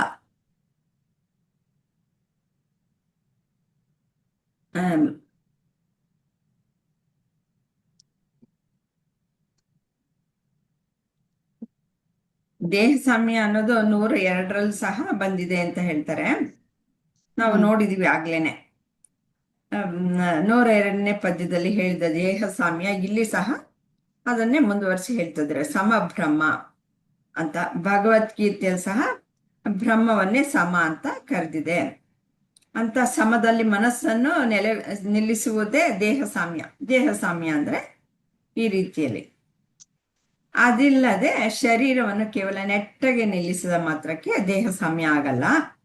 ಅದು ಕೇವಲ ಮೋಟು ಮರ ನಿಂತಂತೆ ಆಗತ್ತೆ ಅಷ್ಟೇ. ಭಗವದ್ಗೀತೆಯಲ್ಲಿ ಸಮಂ ಕಾಯ ಶಿರೋಗ್ರೀವಂ ಅಂತ ಬಂದಿದೆ. ಇದರಲ್ಲಿ ಎಷ್ಟು 6ನೇ ಅಧ್ಯಾಯದಲ್ಲಿ ಅಂಗಗಳನ್ನು ಸಮವಾಗಿಟ್ಟುಕೊಳ್ಳಲು ತಿಳಿಸಿದೆ. ಅಷ್ಟನ್ನೇ ಮಾಡಿ ಕೃತಾರ್ಥನಾದನೆಂದು ಭಾವಿಸಬಾರ್ದು. ಅಲ್ಲಿಯೇ ಮುಂದೆ 14ನೇ ಶ್ಲೋಕದಲ್ಲಿ ಸಹ ಹೇಳಿದೆ, ಭಗವಂತನಲ್ಲಿಯೇ ಮನಸ್ಸನ್ನು ನೆಲೆ ನಿಲ್ಲಿಸಬೇಕು ಅಂತ. ಅದೇ ದೇಹ ಸಾಮ್ಯ. ಮನಸ್ಸನ್ನ ಭಗವಂತನಲ್ಲಿ ನೆಲೆ ನಿಲ್ಲಿಸೋದೇ ದೇಹ ಸಾಮ್ಯ. ದೇಹವನ್ನ ನೇರವಾಗಿ ನಿಲ್ಲಿಸ್ಕೊಳ್ಳೋದು ಅಲ್ಲ ದೇಹ ಸಾಮ್ಯ ಅಂತ ಇಲ್ಲಿ ಹೇಳ್ತಾ ಇದ್ದಾರೆ. ವಿಜಯಲಕ್ಷ್ಮಿ ಅವರದಲ್ವಾ? ಅದೇ ಇಷ್ಟೇನೆ. ನಿಮ್ಗೇನು ಅಂತಂದ್ರೆ ಭಗವಂತನಲ್ಲಿ ನಿಲ್ಲಿಸ್ಕೊಳ್ಬೇಕು. ಅದು ಇದು ದೇಹ ಸಾಮ್ಯ. ಸುಮ್ನೆ ದೇಹವನ್ನ ಸರಿಯಾಗಿ ನೆಟ್ಟಿಗೆ ಇಟ್ಕೊಂಡ್ಬಿಡೋದಲ್ಲ ದೇಹ ಸಾಮ್ಯ ಅಂತ ಅಷ್ಟೇ. ಸರಿ ಅಮ್ಮ. ಅದೇ ಇಲ್ಲಿವರೆಗೂ ಏನ್ ಬ್ರಹ್ಮನೇ ಕಾಣುವುದೇ ಒಂದು ಮೂಲ ಬಂಧ ಅಂತ ಆಯ್ತಮ್ಮ. ಈಗ ಈ ಎಲ್ಲದಕ್ಕೂ ಒಂದು ಮೂಲ ಬ್ರಹ್ಮನೇ ಅಂತ. ಅದೇ ರೀತಿ ಈಗ ಈ ಶರೀರಗೂ ಸಹಿತ ಈ ಶರೀರ ಬುದ್ಧಿ ಮನಸ್ಸು ನಾವೇ ಅಂತ ತಿಳಿದಾಗ ಅಲ್ಲಿ ಅಜ್ಞಾನಕ್ಕೆ ಹೋಗ್ತೇವೆ ಅಂತಾನು ತಿಳ್ಕೊಂಡ್ವಿ. ಈಗ ಆ ಶರೀರವನ್ನೇ ಈ ಶರೀರದಲ್ಲಿ ಇರ್ತಕ್ಕಂಥ ಎಲ್ಲಾ ಭಾಗಗಳು ಅಂದ್ರೆ ಶರೀರವನ್ನ ಒಂದು ಈ ಪ್ರತಿಯೊಂದರಲ್ಲಿಯೂ ಬ್ರಹ್ಮನೇ ಇದ್ದಾನೆ ಭಾಗದಲ್ಲಿ, ಈ ಶರೀರದ ಎಲ್ಲಾ ಭಾಗದಲ್ಲಿ ಅಂದ್ಮೇಲೆ ಆ ಶರೀರ ಸಮತ್ವಲ್ಲೇ ಇರ್ತೈತಿ. ಇಲ್ದೇ ಇದ್ರೆ ನಾವು ಬರೀ ಈಗ ಒಂದು ಹೊರಗಿನ ಈಗ ಎಕ್ಸರ್ಸೈಸ್ ಮಾಡ್ಬೇಕು, ಯೋಗ ಮಾಡ್ಬೇಕು ಅಂದಾಗ ಶರೀರವನ್ನ ಹಿಂಗ್ ನೀಟಾಗಿ ನೆಟ್ಟಾಗಿ ಇಟ್ಕೊಂಡು ಕೂತ್ಕೋಬೇಕು ಅಂತ ಹೇಳ್ತೇವೆ. ಆದ್ರೆ ಅದು ಅಲ್ಲ. ಇಲ್ಲಿ ಶರೀರ ನೆಟ್ಟಾಗಿ ಇಟ್ಕೋಬೇಕು, ಸಮತ್ವದಲ್ಲಿ ಇಟ್ಕೋಬೇಕು ಅಂದ್ರೆ ನಮ್ಮ ಈ ಶರೀರದ ಎಲ್ಲಾ ಭಾಗಗಳನ್ನು ಮತ್ತೆ ಬೇರೆ ಬೇರೆ ರೂಪದಲ್ಲಿ ಇರ್ತಕ್ಕಂಥ ಎಲ್ಲಾ ಭಾಗಗಳನ್ನು ಸಹಿತ ಈ ಬ್ರಹ್ಮ ಸ್ವರೂಪಿ ಅಂತಾನೆ ನಾವು ತಿಳಿಬೇಕು. ಈಗ ಕೈ ಕಾಲು, ಈಗ ನಾವು ತತ್ವಬೋಧದಲ್ಲಿ ನೋಡಿದ್ವಿ, ಎಲ್ಲ ಪ್ರತಿಯೊಂದು ಅಂಗಗಳಲ್ಲಿ ಒಬ್ಬೊಬ್ಬ ದೇವನನ್ನ ಕಾಣಿದ್ವಿ. ನಾಲಿಗೆಯಲ್ಲಿ ವರುಣನ್ನ, ಕಣ್ಣಿನಲ್ಲಿ ಅಗ್ನಿಯನ್ನ, ಹೀಗೆ ಕೈಯ ಕಾಲು ಇಂದ್ರನನ್ನೇ, ಪ್ರತಿಯೊಂದು ಭಾಗದಲ್ಲಿ ನಾವು ಆ ಒಂದೊಂದು ದೇವರ ಒಂದು ಹೆಸರನ್ನ ನಾವು ಕಂಡ್ವಿ. ಅದೇ ರೀತಿ ಈಗ ಅದೆಲ್ಲ ಶರೀರದ ಎಲ್ಲಾ ದೇಹ ಭಾಗಗಳು ಸಹಿತ ಬ್ರಹ್ಮ ಸ್ವರೂಪಿನೇ ಅಂತ ಹೇಳಿ ನಾವು ಅದನ್ನ ಒಂದು ಸಮತ್ವದಲ್ಲಿ ಇಟ್ಕೋಬೇಕು ಅಂತ ಹೇಳಿ. ಈಗ ದೇಹ ಮನಸ್ಸು ಬುದ್ಧಿ ಪ್ರಪಂಚ ಈಗೆಲ್ಲವೂ ಸಹಿತ ಬ್ರಹ್ಮ ಅಂತ ತಿಳಿದ್ಮೇಲೆ ಅದು ತನ್ನಿಂತಾನೆ ಸಮತ್ವವಾದ ಒಂದು ಭಾವವನ್ನ ಆ ಯೋಗಿ ತಾನು ಮೂಡಿಸ್ಕೋತಾನ. ಅದು ಹೇಗಂದ್ರೆ ಈಗ ಗುರುಜಿಯವರು ಎಷ್ಟೋ ಇದರಲ್ಲಿ ಉದಾಹರಣೆ ಕೊಟ್ಟಿದ್ದಾರಲ್ಲಮ್ಮ. ಈಗ ಒಂದು ಸಮುದ್ರ, ಆಮೇಲೆ ಕೆರೆ, ನದಿ, ನೀರು, ಎಲ್ಲದರಲ್ಲಿಯೂ ಅದೇ ನೀರು ಇರೋದು. ಹಾಗೆ ಆ ಸಮುದ್ರದಲ್ಲಿ ಅಲೆ ಗುಳ್ಳೆ ಎಲ್ಲ ಇರ್ತೈತಿ. ಆ ಅಲೆನೂ ನೀರೇ, ಗುಳ್ಳೆನೂ ನೀರೇ, ಸಮುದ್ರದಲ್ಲಿರೋ ನೀರು ನೀರೇನೆ. ಹಾಗೆ ಎಲ್ಲಾ ಸಹಿತ ಈ ನದಿ, ಹಳ್ಳ, ಕೊಳ್ಳ, ಕೆರೆ ಇದರಲ್ಲಿ ಸಹಿತ ಇರತಕ್ಕಂಥದ್ದು ಅದೇ ನೀರು. ಅದೇ ರೀತಿ ಈ ದೇಹ ಮನಸ್ಸು ಬುದ್ಧಿ ಅಂತ ಪ್ರಪಂಚ ಎಲ್ಲವೂ ಏನಿದೆ ಅದೇ ಆತ್ಮ, ಅವನೇ ಬ್ರಹ್ಮ ಅಂತ ಹೇಳಿ ತಿಳ್ಕೋಬೇಕು. ಈ ಪ್ರತಿಯೊಂದು ಭಾಗವನ್ನ ಆತ್ಮ ಎಂದು ತಿಳಿದಾಗ ನಮ್ಮಲ್ಲಿ ಒಂದು ಸಮತ್ವವನ್ನ ಕಾಣ್ತೇವೆ ಅಂತ ಹೇಳಿಮ್ಮ. ಈ ದೇಹಕ್ಕೆ ಸಂಬಂಧಪಟ್ಟಾಗೆ ನಾವು ಶಂಕರಾಚಾರ್ಯ ಏನ್ ಹೇಳ್ತಾರೆ ಅಮ್ಮ, ಒಂದು ಯೋಗಿ ಒಬ್ಬ ಗಂಟೆಗಟ್ಟಲೆ ಸಮತ್ವದಲ್ಲಿ ಕುತ್ಕೊಂಡು ಧ್ಯಾನ ಮಾಡ್ಬೋದು, ಯೋಗವನ್ನ ಮಾಡ್ಬೋದು. ಆದ್ರೆ ಅದನ್ನ ನಾವು ಸಮತ್ವದಲ್ಲಿ ಕಾಣ್ಬೇಕು ಅಂತ, ಆ ಸ್ವರೂಪಿ ಆಗ್ಬೇಕು ಅಂದ್ರೆ ಮನಸ್ಸನ್ನು ಸಹಿತ ನಾವು ಆ ಒಂದು ಇದರಲ್ಲಿ ಇಟ್ಕೋಬೇಕು. ಬ್ರಹ್ಮ ಅಂತೇಳಿ ಆ ಬ್ರಹ್ಮನಲ್ಲೇ ನಮ್ಮ ಮನಸ್ಸು ಸದಾಕಾಲ ನೆಲೆಸಿರ್ಬೇಕು ಅಂತ ಶಂಕರಾಚಾರ್ಯರು ಹೇಳ್ತಾರಮ್ಮ. ಅದನ್ನೇ ಒಂದು ಏನಮ್ಮ ಹೇಳ್ತಾರ, ಈ ಒಂದು ಸಮತ್ವ ಭಾವ ಇರ್ಬೇಕು ಅಂತೇಳಿ. ಒಣಗಿದ ಮರದಂತೆ ಈ ದೇಹ ನೇರವಾಗಿ ಗೊಳಿಸೋದು ಸಮಂಜಸವಲ್ಲ, ಅಂದ್ರೆ ಅದು ಸಮತ್ವವಲ್ಲ ಅಂತ. ಸರಿಯೇನಮ್ಮ? ಸಮತ್ವ ಭಾವ ಅಂತಂದ್ರೆ ಇನ್ ಸ್ವಲ್ಪ ಹಾಗೇನೆ ವಿವರಣೆ ಕೊಡಿ. ಸಮತ್ವ ಅಂದ್ರೆ ನಾವು ಎಲ್ಲದ್ರಲ್ಲೂ ಎಲ್ಲಾ ದೃಷ್ಟಿಯಲ್ಲಿ ಅಂದ್ರೆ ಈಗ ನಮ್ಮಲ್ಲಿ ದ್ವಂದ್ವ ಇರ್ತೈತಿ. ಸರ್ವಂ ಕಲ್ವಿದಂ ಬ್ರಹ್ಮ ಅಂತ ನೋಡ್ಬೇಕು, ಎಲ್ಲ ಪ್ರಾಣಿಗಳಲ್ಲಿ, ವಸ್ತುಗಳಲ್ಲಿ ಎಲ್ಲಾನು. ಹೂನಮ್ಮ. ಈ ಬೆಟ್ಟ ಗುಡ್ಡ, ಆಮೇಲೆ ಸರೋವರ, ನದಿ ಎಲ್ಲದ್ರಲ್ಲೂ ಆ ಭಗವಂತನೇ ಇದ್ದಾನೆ, ಬ್ರಹ್ಮನೇ ಇದ್ದಾನೆ ಅಂದ್ಮೇಲೆ ಅಲ್ಲೇ ಸಹಿತ ನಾವು ಸಮತ್ವನ್ನೇ ಕಾಣ್ಬೇಕು. ಈ ಪ್ರಪಂಚದಲ್ಲಿ ಏನೇನ್ ಕಾಣಿಸ್ತೈತಲ್ಲಮ್ಮ, ಪ್ರತಿಯೊಂದು ವಸ್ತುಗಳಲ್ಲಿ ಸಹಿತ ಸೂರ್ಯ, ಚಂದ್ರ, ನಕ್ಷತ್ರ, ಬೆಟ್ಟ, ಗುಡ್ಡ, ನದಿ ಎಲ್ಲದರಲ್ಲಿಯೂ ಬ್ರಹ್ಮನೇ ಇದ್ದಾನೆ. ಹಾಗಿದ್ಮೇಲೆ ಈಗ ಒಂದು ಪ್ರಾಣಿಗಳಲ್ಲಿ, ಪಕ್ಷಿಗಳಲ್ಲಿ, ಮನುಷ್ಯರಲ್ಲಿ ಅಥವಾ ನಾಯಿಗಳಲ್ಲಿ ಯಾವುದೇ ಪ್ರಾಣಿಗಳಲ್ಲಿ ಅದೇ ಆತ್ಮ ಹಾ ಇರೋದ್ರಿಂದ ಸರಿ. ಎಲ್ಲದರಲ್ಲಿ ಒಂದು ಸಮತ್ವ ಭಾವನೆ ಹಾ. ಬಂದೇ ಬರ್ತೈತಿ. ಎಲ್ಲದರಲ್ಲೂ ಅವನೇ ಇರೋದು, ನನ್ನಲ್ಲಿ ಅವನೇ ಇರೋದು ಅಂತ ಹೇಳಿ ತಿಳ್ಕೊಬಹುದು, ಅದನ್ನ ಕಂಡ್ಕೊಳ್ಬೇಕು ಅಂತ ನೀವೇ ಕಾಣ್ಕೋಬೇಕು. ಅದೇ ಹೇಳ್ತಾ ಇದ್ದೀರಿ. ಬ್ರಹ್ಮಜ್ಞಾನ. ನಾವು ಧನ್ಯವಾದಗಳು. ಬ್ರಹ್ಮಜ್ಞಾನ ತಿಳ್ಕೊತಾ ಇದಾವಲ್ಲಮ್ಮ, ಎಷ್ಟೊಂದು ತಿಳ್ಕೊಂಡಂಗಾಯ್ತು. ಅದಕ್ಕೋಸ್ಕರನೇ ಇಲ್ಲಿ ನಾವು ಸತ್ಸಂಗಗಳ ಅಟೆಂಡ್ ಮಾಡ್ತಾ ಇರೋದು, ಇದೆಲ್ಲ ಮಾಡ್ತಾ ಇರೋದು ಅದೇ ಅಲ್ವಾ. ಇವಾಗ ಒಂದ್ ಇದಕ್ ಹಂತದಲ್ಲಿ ಮುಟ್ತಾ ಇದ್ದೇವೇನೋ ಅನಿಸ್ತಾ ಐತಿ. ಇಲ್ಲಿ ಪ್ರತಿಯೊಂದರಲ್ಲೂ ಅನುಭೂತಿ ಬಂದ್ಮೇಲ, ಅಪರೋಕ್ಷ ಅನುಭೂತಿ ಬಂದ್ಮೇಲ, ಹೌದು ಅದ್ರಲ್ಲೂ ಹೌದೌದು, ಅಪರೋಕ್ಷ ಅನುಭೂತಿದಲ್ಲೂ ಬರ್ತೈತಿ. ಅದೇ ಈಗ ಭಗವದ್ಗೀತೆಯಲ್ಲೂ ಅದೇ ಅಧ್ಯಾಯನ ಶುರುವಾಗೈತಿ, ಧ್ಯಾನ ಅಂತ. ಹೌದು. ಒಂದೇ ಸಮನಾಗಿ ಬರ್ತಾ ಇದ್ದಾವ. ಹಾಗೇನೆ ಎಲ್ಲಿ ನೋಡಿದ್ರು ನಾವು ಒಂದನ್ನ ಕಲಿತಾ ಇದ್ರೆ ಬೇರೆ ಕಡೆ ಎಲ್ಲಾನು ಅದೇ ಕಾಣಿಸುತ್ತೆ. ಅದು ನಾನು ಹಾಗೆ ಕಂಡ್ಕೊಂಡಿರೋದು. ಬೇರೆ ಎಲ್ಲಾದ್ರೂ ಏನಾದ್ರು ಅಬ್ಸರ್ವ್ ಮಾಡಿದ್ರೆ ಅದೇ ಕಾಣಿಸ್ತಾ ಇರುತ್ತೆ. ಅಲ್ಲಿ ಏನ್ ತಪ್ಪು ಆಗ್ತಾ ಇದ್ರು ಸಹಿತ ಅದು ತಪ್ಪು ಅಂತ ಸಹಿತ ಅನ್ಸೋದೇ ಇಲ್ಲ ಅವಾಗ. ಅಲ್ಲಿ ಅದು ಅಲ್ಲಿನ ಅವನಲ್ಲಿ ಇರೋದು ಅದೇ ಭಗವಂತ, ನನ್ನಲ್ಲಿರೋದು ಅದೇ ಭಗವಂತ ಅಂತ ತಿಳಿದಾಗ ಅವು ಅಲ್ಲಿ ತಪ್ಪು ಆಗ್ತಾ ಇದ್ರು ಸಹಿತ ಏನು ಅಷ್ಟು ನಮ್ಗದು ಅದೇ ಲಕ್ಷ್ಯಕ್ಕೆ ಬರಂಗಿಲ್ಲ. ತಪ್ಪುಗಳೆಲ್ಲ ಆಗೋದು ಯಾತಕ್ಕೆ? ಈ ಉಪಾಧಿಗಳಿಂದ. ಅವನಲ್ಲಿರುವ ಮನಸ್ಸಿನಲ್ಲಿ ಇರುವಂತಹ ಯಾವ ಗುಣ ಇರುತ್ತೆ, ಆ ಗುಣದಿಂದ ಅವನು ಆತರ ವರ್ತಿಸ್ತಾನೆ. ಅವನು ಮೂಲದಲ್ಲಿ ಅವನು ಬ್ರಹ್ಮನೇ. ಆ ಗುಣಗಳಿಗೆ ಹೇಗೆ ಆಡಿಸುತ್ತೋ ಆ ರೀತಿಯಲ್ಲಿ ಆಡಿಸ್ತಾನೆ. ಅದಕ್ಕೋಸ್ಕರ ಹಾಗೆ ಅಂತಂದ್ಬಿಟ್ಟು ಅರ್ಥ ಮಾಡ್ಕೊಳ್ಬೇಕು. ಹೌದು, ಒಳ್ಳೆಯವರು ಕೆಟ್ಟವ್ರು ಇಲ್ಲ ಅಂತಂದ್ಬಿಟ್ಟಲ್ಲ, ಅದನ್ನ ಸಮ ನಾವು ನೋಡಕ್ ಸಾಧ್ಯ ಇಲ್ಲ. ಒಳ್ಳೆ ಗುಣಗಳು ಕೆಟ್ಟ ಗುಣಗಳು ಇದ್ದೇ ಇವೆ. ಮೇಲಿನ ನೋಟಕ್ಕೆ ಎಲ್ಲ ಇದೆ. ಅದು ಯಾತಕ್ಕೆ ಇದೆ? ಅದೆಲ್ಲ ಗುಣದ ಪ್ರಭಾವ. ಆದ್ರೆ ಅದರ ಹಿಂದೆ ಇರುವಂತದ್ದು ಪರಮಾತ್ಮನೇ ಅನ್ನೋದು ನಾವು ತಿಳಿಬೇಕು. ಪರಮಾತ್ಮನಲ್ಲಿ ಯಾವ ಬದಲಾವಣೆನೂ ಇಲ್ಲ. ಈ ಗುಣ ಯಾತಕ್ಕೆ ಬದಲಾವಣೆ ಆಗಿದೆ ಎಲ್ಲದರಲ್ಲೂ ಅಂತಂದ್ರೆ, ಆ ಗುಣಗಳು ಎಲ್ರಿಗೂ ಬೇರೆ ಬೇರೆ ರೀತಿಯಲ್ಲಿ ಇರೋದ್ರಿಂದ. ಸರಿ ವಿಜಯಲಕ್ಷ್ಮಿ ಅವರೇ.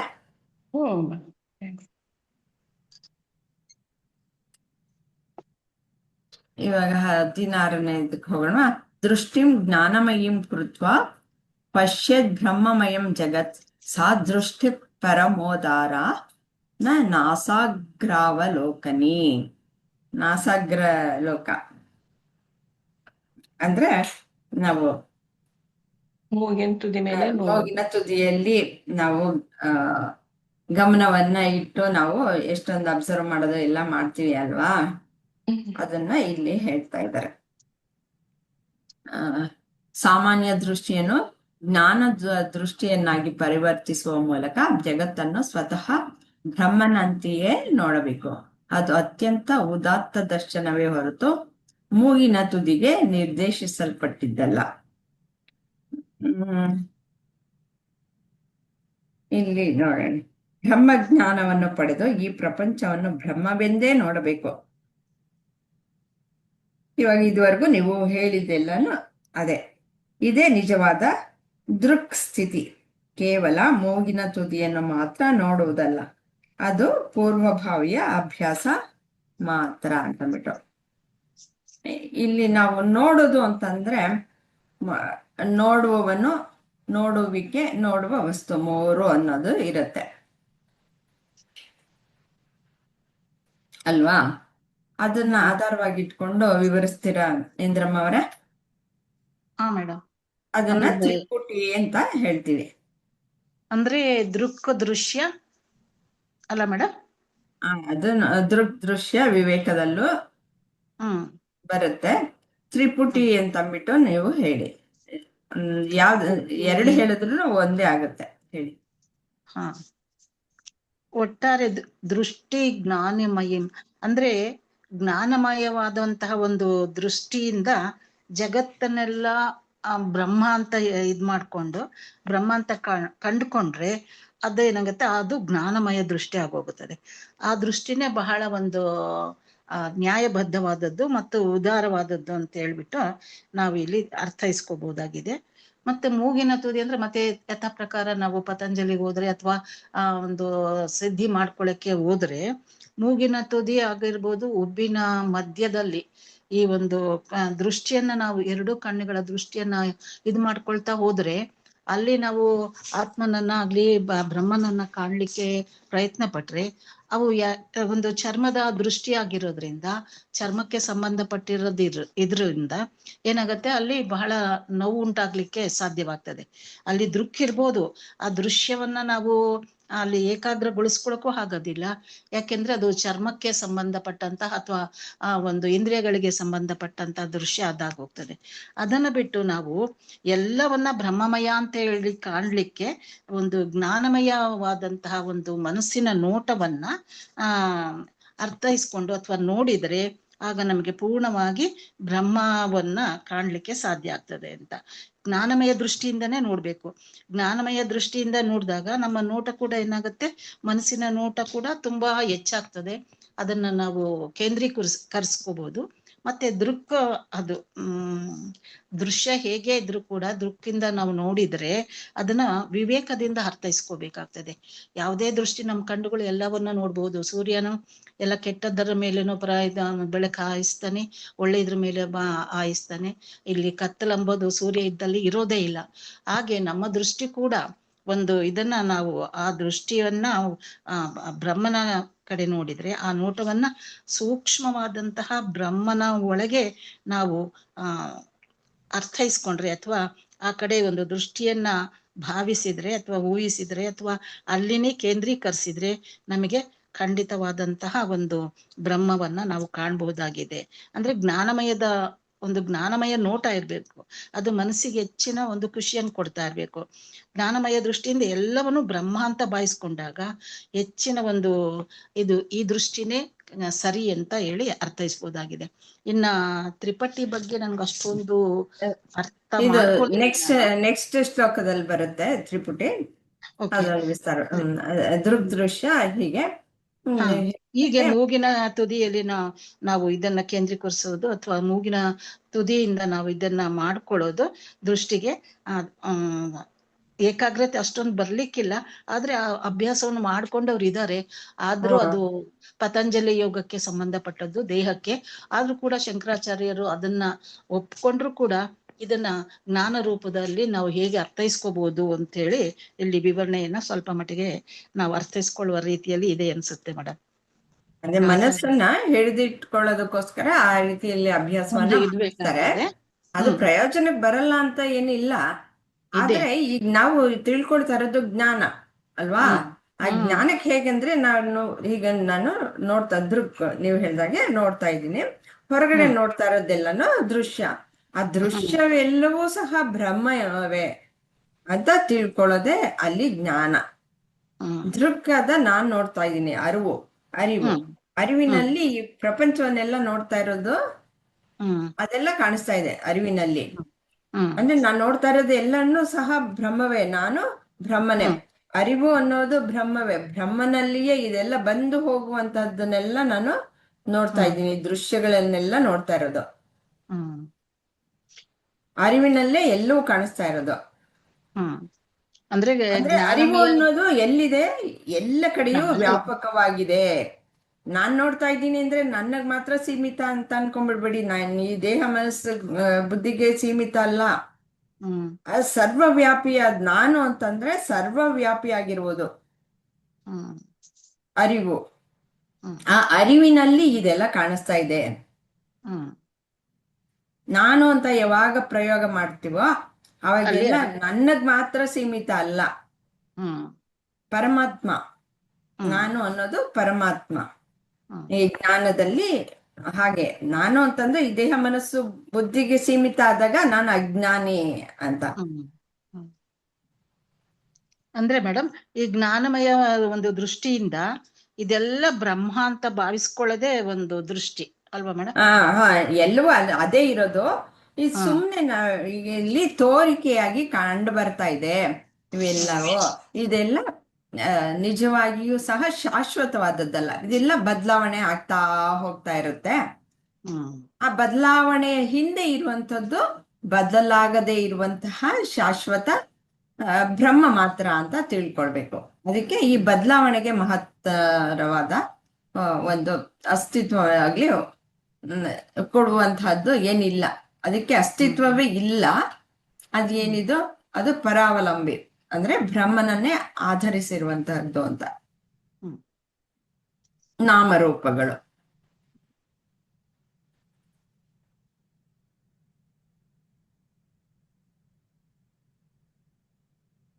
ನಾನು, ನೀವು, ಈ ಸಕಲವು ಈ ಬ್ರಹ್ಮಾಂಡದಲ್ಲಿ ಏನಿದೆ, ಸೂರ್ಯ ಚಂದ್ರ ಎಲ್ಲ ಹೇಳಿದ್ರಲ್ಲ, ಎಲ್ಲೂ ಸಹ ಅರಿವು ಅನ್ನೋದೇ ಇರೋದು. ಇಲ್ಲಿ ಈ ದೇಹ ಮನಸ್ಸು ಬುದ್ಧಿಗಳಾಗಿ ಕಾಣಿಸ್ತಾ ಇದೆಯಲ್ಲ, ಇದು ನಾಮರೂಪಗಳು. ಇದು ದೇಹ ಮನಸ್ಸು ಬುದ್ಧಿಗಳೆಲ್ಲಾನು ಬ್ರಹ್ಮ ಅಲ್ಲ ಅಂತ ಅಲ್ಲ. ಆದ್ರೆ ನಾಮರೂಪಗಳು ನಮ್ಗೆ ತೋರಿಕೆಗೆ ಏನ್ ಕಾಣಿಸ್ತಾ ಇದೆ, ನಮ್ಮ ಇಂದ್ರಿಯಗಳಿಗೆ ಏನ್ ಕಾಣಿಸ್ತಾ ಇದೆ, ನಾಮರೂಪಗಳು ಕಾಣಿಸ್ತಾ ಇದೆ. ಅದನ್ನ ನಿಜ ಅನ್ಕೊಂಡ್ಬಿಡೋದು ತಪ್ಪು ಅಂತ. ಅದು ಪರಬ್ರಹ್ಮನೇ ಅಂತ ಅನ್ಕೊಳ್ಬೇಕು. ಈ ನಾಮ ರೂಪಗಳು ಪರಬ್ರಹ್ಮ ಅಂತ ಅನ್ಕೊಳ್ಬಾರ್ದು. ಅವೆಲ್ಲ ಬದಲಾವಣೆ ಆಗ್ತಾ ಇರೋದು. ಅದಕ್ಕೆ ಅಧಿಷ್ಠಾನವಾಗಿರುವಂತಹದ್ದು ಪರಬ್ರಹ್ಮ ಅಂತ ಅನ್ಕೊಳ್ಬೇಕು. ಇಲ್ಲಿ ತ್ರಿಪುಟಿ ಅಂತ ಹೇಳಿದ್ರಲ್ಲಮ್ಮ, ಅದೇ ತ್ರಿಪುಟಿ ಮುಂದಿನದನ್ನ ನೋಡೋಣ. ಜ್ಞಾತ್ರ ಅದ ಮುಂದಿನದ ನೋಡೋಣ, 17ನೇದಲ್ಲ. ದೃಷ್ಟಿ ದರ್ಶನ ದೃಶ್ಯಾನಾಂ ವಿರಾಮೋ ಯತ್ರ ವಾ ಭವೇತ್ ದೃಷ್ಟಸ್ ತತ್ರೈವ ಕರ್ತವ್ಯ ನಾಸಾಗ್ರಾವಲೋಕನಿ. ಹಾಗೆ ಆಲೋಕನ ಮಾಡ್ತಾ ಇರುವಾಗ್ಲೇನೆ ಚಿತ್ತ ಮನಸ್ಸು ನೋಡುವವ ನೋಟ ನೋಡಲ್ಪಡಬೇಕಾದ ವಸ್ತು ಈ ತ್ರಿಪುಟಿ ಜ್ಞಾನ ಒಂದೇ ಆಗಿರುತ್ತದೋ ಅಂಥ ದೃಷ್ಟಿಯನ್ನು ಸಂಪಾದಿಸಬೇಕು. ಕೇವಲ ಮೂಗಿನ ತುದಿಯನ್ನು ನೋಡುವುದಲ್ಲ. ಇಲ್ಲಿ ಕೇವಲ ನೋಡುವವನು, ಆಮೇಲೆ ನೋಡ್ಲಿಕ್ಕಿರತಕ್ಕಂತ ವಸ್ತು, ನೋಡುವಂತ ವಸ್ತು, ಮತ್ತೆ ನೋಡುವಿಕೆ. ತ್ರಿಪುಟಿ ಅಂತಂದ್ರೆ ನೋಡುವಿಕೆ. ಈ ಮೂರು ಇದ್ದೇ ಇರುತ್ತೆ, ನೀವು ಏನೇ ಮಾಡ್ಲಿ. ಅಥವಾ ನೀವು ಕೇಳ್ತಾ ಇದ್ರು ಅಷ್ಟೇ, ಕೇಳ್ತಾ ಇರ್ತೀರ ನೀವು. ಕೇಳುವಿಕೆ ಇರುತ್ತೆ. ಕೇಳುವ ಶಬ್ದ, ಕೇಳುವಿಕೆ ಅಂದ್ರೆ ಕೇಳುವಿಕೆ ಶಬ್ದ. ಕೇಳುವುದು ಒಂದು ಇರುತ್ತಲ್ಲ. ಇವಾಗ ಸುಬ್ಲಕ್ಷ್ಮಿ ಹಾಡ್ತಾ ಇದ್ದಾರೆ, ಅವ್ರ ಹಾಡಿದೆ ಅಲ್ವಾ, ಮತ್ತೆ ನೀವು ಕೇಳ್ತಾ ಇದ್ದೀರಾ, ನೀವಿದ್ದೀರಾ. ಆ ಕೇಳುವಿಕೆ ಅನ್ನೋದು ಮೂರಿದೆ. ಅಂದ್ರೆ ಶಬ್ದ, ಸ್ಪರ್ಶ, ರುಚಿ, ಗಂಧ, ಹಾಗೆ ಪ್ರತಿಯೊಂದ್ರಲ್ಲೂ ಇದೆ.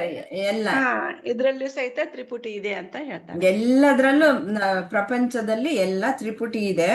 ಆದ್ರೆ ನಾನು ಹೇಗೆ ಜ್ಞಾನದಲ್ಲಿ ಹೆಂಗೆ ತ್ರಿಪುಟಿನ ಹೇಗೆ ತೆಗೆದುಕೊಳ್ಳೋದು ಅನ್ನೋದನ್ನ ಇಲ್ಲಿ ನಿಮ್ಗೆ ಹೇಳಕ್ಕಾಗ್ತಾ ಇದ್ರೆ ಅಥವಾ ಹೇಳ್ತೀರಾ? ನಾಸಾಗ್ರ ಅಂತಂದ್ರೆ ಮೂಗಿನ ತುದಿಯನ್ನ ನೋಡ್ಕೊಂಡು ಅಬ್ಸರ್ವ್ ಮಾಡಿ ಅಂತ ಹೇಳ್ತಾರೆ ಅಲ್ವಾ.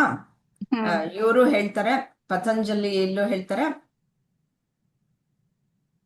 ಮತ್ತೆ ಸರಿ ಅಮ್ಮ, ಹೇಳ್ತೇನೆ.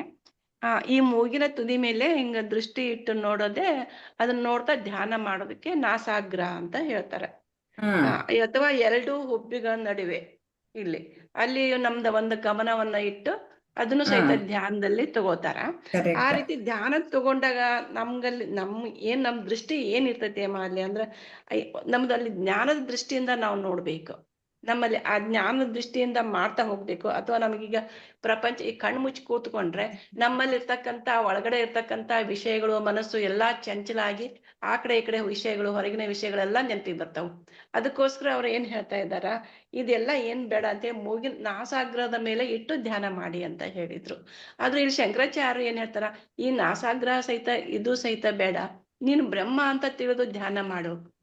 ಎಲ್ಲಾ ಕಡೆನೂ ಬ್ರಹ್ಮನನ್ನೇ ತಿಳಿ, ಸರ್ವಂ ಕಲ್ವಿದಂ ಬ್ರಹ್ಮ ಅಂತ ಹೇಳಿ ಆ ರೀತಿ ಅವರು ಹೇಳ್ತಾ ಹೋಗ್ತಾರಮ್ಮ. ಸರ್ವಂ ಕಲ್ವಿದಂ ಬ್ರಹ್ಮ, ಅಹಂ ಬ್ರಹ್ಮಾಸ್ಮಿ ಅಂತ ಹೇಳಿ ನಮ್ದು ಒಂದು ಸರಿಯಾದ ಒಂದು ಜ್ಞಾನ ದೃಷ್ಟಿಯಿಂದ ನೋಡುವುದೇ ಒಂದು ನಾಸಿಕ ದೃಷ್ಟಿ ಅಂತ ಹೇಳಿ, ನಾಸಿಕಾಗ್ರ ದೃಷ್ಟಿ ಅಂತ ಶಂಕರಾಚಾರ್ಯ ಹೇಳ್ತಾರಮ್ಮ.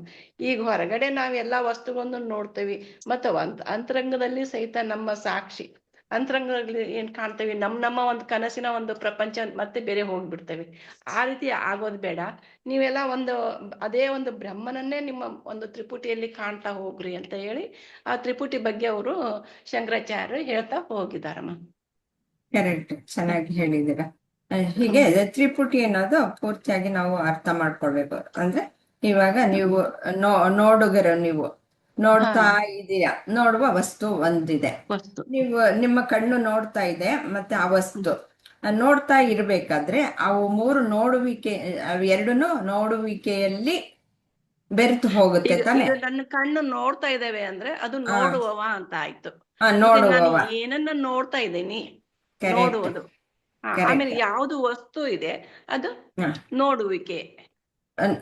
ಅಲ್ಲ, ನೋಡುವಿಕೆ ಅಂದ್ರೆ ಅದು ಕ್ರಿಯೆ, ನೋಡ್ತಾ ಇರೋದು. ನೋಡುವ ವಸ್ತು ಅದು ದೃಶ್ಯ, ಅದು ನೋಡುವ ವಸ್ತು, ಅದು ವಸ್ತು. ನೋಡುವಿಕೆಯಲ್ಲಿ ಆ ವಸ್ತು ಮತ್ತೆ ನಿಮ್ಮ ಕಣ್ಣು ಎರಡು ಒಂದಾಗ್ಬೇಕು ತಾನೆ. ನೋಡುವಿಕೆಯಲ್ಲಿ ಹೌದು, ಒಂದಾಗ್ಬಿಡುತ್ತೆ.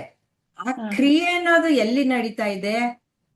ನಿಮ್ಮ ಅರಿವಿನಲ್ಲಿ ನಡೀತಾ ಇದೆ, ಅರಿವಿನಲ್ಲಿ ನಡೀತಾ ಇದೆ, ಅರಿವಿನಲ್ಲಿ ನಡೀತಾ ಇದೆ.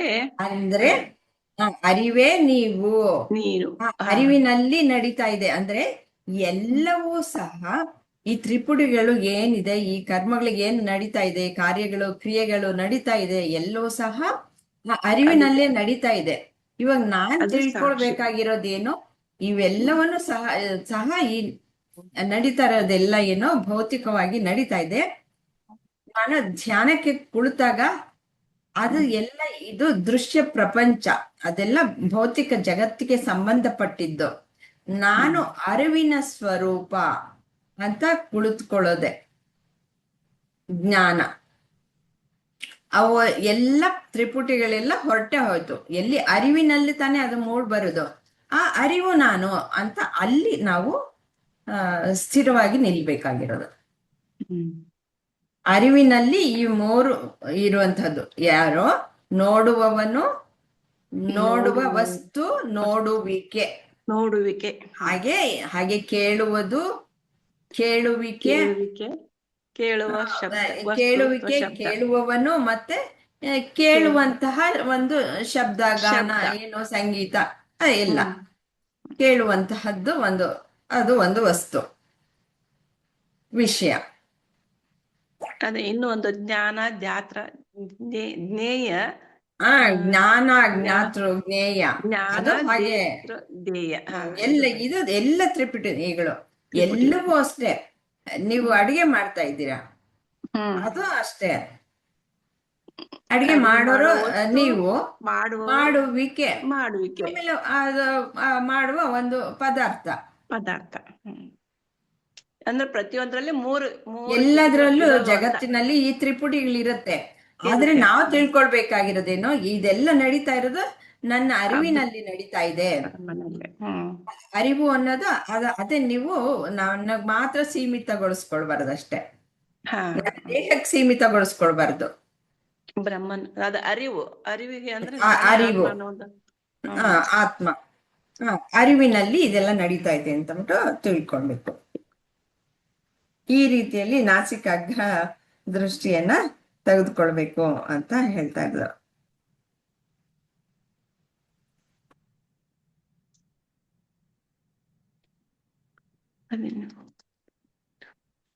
ಚೆನ್ನಾಗಿ ಹೇಳ್ತಾ ಇದ್ದೀರಾ ಇಬ್ರು. ನೀವು ಹೇಳ್ತಿರಲ್ಲಮ್ಮ, ಈಗ ನೀವು ಸ್ವಲ್ಪ ಮೊದಲೇ ತಿಳಿಸ್ಬಿಡ್ತೀರಾ ಅದಕ್ಕೆ ಆನ್ಸರ್. ಒಂಚೂರು ಕ್ಲೂ ಆಮೇಲೆ ಸ್ವಲ್ಪ ಗುರುಜಿದು ಸ್ವಲ್ಪ ಕೇಳ್ಕೊಂಡಿರ್ತೇವ. ಚಿತ್ತಾದಿ ಸರ್ವಭಾವೇಶು ಬ್ರಹ್ಮತ್ವೇನೈವ ಭಾವನಾತ್ ನಿರೋಧ ಸರ್ವವೃತ್ತಿನಾಂ ಪ್ರಾಣಾಯಾಮ ಸ ಉಚ್ಯತೆ. ಯಾಕೆ ಹಂಗೆ ಕ್ಲೂ ಕೊಡೋದು ಅಂತಂದ್ರೆ, ಇಲ್ಲಿ ತುಂಬಾ ಶ್ಲೋಕಗಳಿದೆ ಅಲ್ವಾ, ಕನ್ಫ್ಯೂಸ್ ಆಗ್ಬಾರ್ದು ಅಂತ ಕ್ಲೂ ಕೊಡೋದಷ್ಟೇ. ಇವತ್ತು ಇವ್ರು ಬರಂಗಿಲ್ಲ, ವಿಜಯ ಸರ್ ಬರೋದಿಲ್ಲ ಇವತ್ತು. ಇಲ್ಲ, ಬರಲ್ಲ, ಅವರು ಊರಲ್ಲಿಲ್ಲ. ಇದರ ಅರ್ಥ, ಚಿತ್ತ, ಮನಸ್ಸು, ವಿಜ್ಞಾನ, ಅಂತಃಕರಣವೆಂಬ ಎಲ್ಲ ಅಂತಃಕರಣದ ರೂಪಗಳಲ್ಲಿಯೂ ಬ್ರಹ್ಮಭಾವವನ್ನೇ ತುಂಬಿಕೊಂಡಾಗ ಎಲ್ಲ ಮನೋವೃತ್ತಿಗಳಿಗೂ ತಡೆಯುಂಟಾಗುತ್ತದೆ. ಅದುವೇ ಪ್ರಾಣಾಯಾಮ. ಇಲ್ಲಿ ಪ್ರಾಣಾಯಾಮ ವಿಷಯವನ್ನ ಹೇಳ್ತಾರೆ. ನಾವು ಅಂತಃಕರಣ ಅನ್ನೋದು ನಮ್ಗೆ ಗೊತ್ತಿದೆ ಅಲ್ವಾ? ಏನು? ಚಿತ್ತ, ಮನಸ್ಸು, ಬುದ್ಧಿ, ಅಹಂಕಾರ.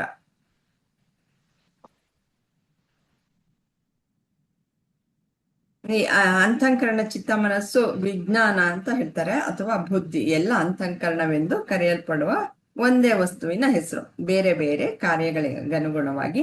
ಇದು ನಿಮಗೆ ಚೆನ್ನಾಗಿ ಗೊತ್ತಿರುವಂತಹದ್ದು. ಇದು ವಿಜ್ಞಾನ ವಿಜ್ಞಾನ ಕೋಶ ವಿಜ್ಞಾನ ಅಂತ ಹೇಳಿದಾರೆ ಅಷ್ಟೇ. ಅಂದ್ರೆ ಬುದ್ಧಿನ ವಿಜ್ಞಾನಮಯ ಕೋಶ ಅಂತ ಹೇಳ್ತೀವಲ್ಲ, ಹಾಗೆ ಇದು ಬುದ್ಧಿನ ವಿಜ್ಞಾನ ಅಂತ ಹೇಳಿದ್ದಾರೆ. ನಾನಾ ವಿಷಯಗಳ ಕಡೆ ಉಂಟಾಗುವ ಮನಸ್ಸಿನ ಹರಿಯುವಿಕೆಯನ್ನೇ ಮನೋವೃತ್ತಿಗಳೆಂದು ಕರೆಯುತ್ತಾರೆ. ಈ ಮನೋವೃತ್ತಿಗಳ ನಿರೋಧವನ್ನೇ ಪತಂಜಲಿಗಳು ಯೋಗವೆನ್ನುತ್ತಾರೆ. ಇಂಥ ಯೋಗವನ್ನು ಪ್ರಾಣ ನಿರೋಧ ಪ್ರಾಣಾಯಾಮದಿಂದ ಸಾಧಿಸಬಹುದು ಎಂದು ಅವರ ಅಭಿಪ್ರಾಯ.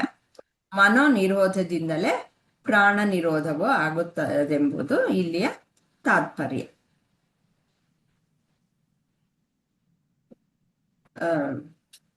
ಇದ್ರ ವಿವರಣೆ ಏನ್ ಕೊಡ್ತೀರಾ ಇಂದ್ರಮ್ಮ ಅವರು? ಹಾ ಮೇಡಮ್.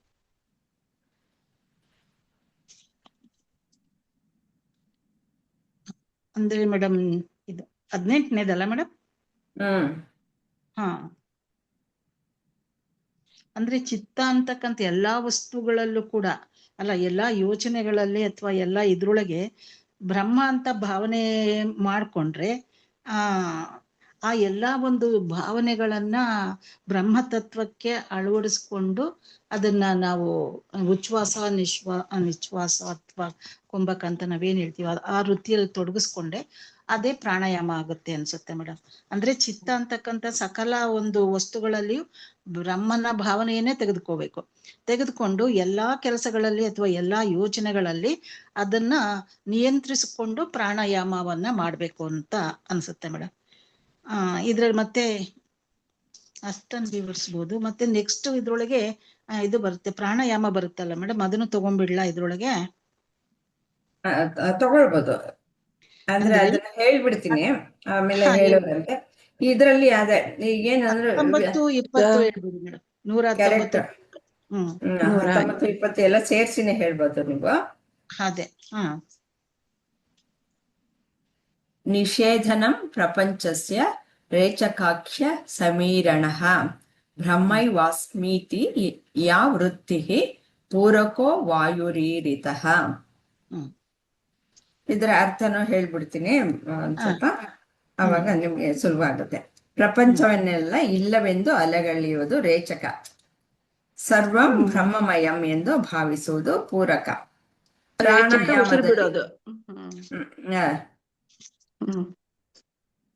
ಪೂರಕ ಅಂದ್ರೆ ಉಸಿರು ತಗೊಳ್ಳೋದು, ರೇಚಕ ಅಂದ್ರೆ ಬಿಡೋದು. ಮೊದ್ಲು ರೇಚಕ ಮಾಡ್ತೀವಿ, ಆಮೇಲೆ ಪೂರಕ ಮಾಡ್ತೀವಿ. ಕುಂಭಕ ಅಂದ್ರೆ ಅದ್ರ ಮಧ್ಯೆ ಉಸಿರು ತಗೊಂಡ ಮೇಲೆ ಹಿಡ್ಕೊಂಡು ಇಟ್ಕೊಳ್ಳೋದು ಕುಂಭಕ. ಪ್ರಾಣಾಯಾಮದಲ್ಲಿ ಪೂರಕ, ಕುಂಭಕ, ರೇಚಕ ಎಂಬ 3 ಪ್ರಕ್ರಿಯೆಗಳಿವೆ. ಹೊರಗಿನ ವಾಯುವನ್ನು ಶ್ವಾಸದ ಮೂಲಕ ನಿಧಾನವಾಗಿ ಒಳಗೆ ಎಳೆದುಕೊಳ್ಳುವುದು ಪೂರಕ. ಹಾಗೆ ಎಳೆದುಕೊಂಡದ್ದನ್ನು ಒಳಗೆ ನಿಲ್ಲಿಸಿಡುವುದು ಕುಂಭಕ. ಒಳಗಿರುವ ವಾಯುವನ್ನು ಮೆಲ್ಲಗೆ ಹೊರಬಿಡುವುದು ರೇಚಕ. ಪ್ರಕೃತಕ್ಕೆ ಇಲ್ಲಿ ಆತ್ಮಜ್ಞಾನಿಯನ್ನು ವಿಷಯವಾಗಿಟ್ಟುಕೊಂಡು ಈ ಪದಗಳನ್ನು ಬೇರೆ ರೀತಿಯಿಂದ ವಿವರಿಸಿದೆ. ಇಲ್ಲಿ ಮನಸ್ಸಿಂದ ಪ್ರಪಂಚವನ್ನು ಹೊರಹಾಕುವುದೇ ರೇಚಕ, ಬ್ರಹ್ಮವನ್ನು ಭಾವಿಸುವುದೇ, ತುಂಬಿಸಿಕೊಳ್ಳುವುದೇ ಪೂರಕ. ಅದು ಇದು ಈ ವಿಷಯಗಳು ಎಲ್ಲ ಸೇರಿಸಿ ಹೇಳಿ. ಚಿತ್ತವೃತ್ತಿ ಅಂತ ಹೇಳ್ತಾರೆ ಅವರು, ಚಿತ್ತವೃತ್ತಿ ನಿರೋಧ ಅಂತ ಅವ್ರು ಹೇಳ್ತಾರೆ. ಆದ್ರೆ ಇಲ್ಲಿ ನಾವು ಆ ಚಿತ್ತವನ್ನ, ಆ ವೃತ್ತಿಗಳನ್ನ ಯಾವ ವೃತ್ತಿಗಳನ್ನಾಗಿ ಪರಿವರ್ತಿಸ್ಕೊಳ್ಬೇಕು? ಮತ್ತೆ ಕಂಪ್ಯಾರಿಸನ್ಗೆ ಹೋಗ್ಬೇಕಾಗತ್ತೆ ಮೇಡಮ್ ಇಲ್ಲಿ ಮಾಡ್ಬೇಕು. ಅಂದ್ರೆ ಪತಂಜಲಿ ಯೋಗರ ಪ್ರಕಾರ ಮತ್ತೆ ಅದೇ ನಾವು ಹೇಳ್ತೇವೆ, ಒಂದು ಏನನ್ನ ಇದ್ ಮಾಡ್ತೇವೆ ಅಂತಂದ್ರೆ ಇಲ್ಲಿ ಪ್ರಾಣಾಯಾಮವನ್ನ ಮಾಡ್ಬೇಕಾದ್ರೆ ಉಸಿರನ್ನ ಒಳಗಡೆ ತೆಗೆದುಕೊಳ್ಳುವುದು, ಅಲ್ಲಿ ತಡೆ ಹಿಡಿಯುವುದು, ಮತ್ತೆ ಬಿಡುವುದು. ಅವರು ಒಂದು ಟೈಮಿಂಗ್ಸ್ ಹೇಳ್ತಾರೆ ಅಥವಾ ಕೌಂಟಿಂಗ್ಸ್ ಮಾಡ್ತಾರೆ. ಕೌಂಟಿಂಗ್ಸ್ ಮಾಡ್ಬೇಕಾದ್ರೆ ಪೂರಕವನ್ನ ನಾವು ತೆಗೆದುಕೊಳ್ತೇವೆ. ಆಮೇಲಿಂದ ರೇಚಕವನ್ನ ಹೊರಗಡೆ ಹಾಕೋದಿಲ್ಲ. ಸ್ವಲ್ಪ ಆದಷ್ಟು ಕೂಡ ಅದನ್ನ ಕುಂಭಕವನ್ನ ಹಿಡ್ದಿಡ್ಲಿಕ್ಕೆ ಪ್ರಯತ್ನ ಪಡ್ತೇವೆ. ಆಗ ಅವ್ರು ಏನ್ ಹೇಳ್ತಾರೆ ಅಂದ್ರೆ ಪತಂಜಲಿ ಯೋಗದಲ್ಲಿ, ನೀವು ಇದನ್ನ ತೆಗೆದುಕೊಂಡಾಗ 1 2 3 4 ಅಂತ ಏನೋ ಕೌಂಟಿಂಗ್ಸ್ ಕೊಡ್ತಾರೆ ಅವರು. ಆಮೇಲೆ ಕುಂಭಕದಲ್ಲಿ ನಿಮ್ಗೆ ಎಷ್ಟು ಸಾಧ್ಯನೋ ಅಷ್ಟು ಉಸಿರನ್ನ ಎಲ್ಲಾ ಕಡೆ ಕಳಿಸಿ ಅಂತ ಹೇಳ್ತಾರೆ.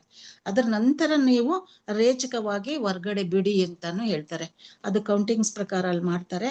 ಆದ್ರೂ ಅದು ಕೂಡ ಬಹಳ ಉಪಯೋಗ ಆಗ್ತದೆ ದೇಹದಾಢ್ಯತೆ ಅಥವಾ ಒಂದು ಉಸಿರಿನ ಒಂದು ಕ್ರಮಬದ್ಧತೆಗೆ ಉಸಿರಾಡ್ಲಿಕ್ಕೆ. ಅದು ಕೂಡ ತುಂಬಾನೇ ಚೆನ್ನಾಗಿದೆ ಅನ್ಸುತ್ತೆ ನನಗೆ.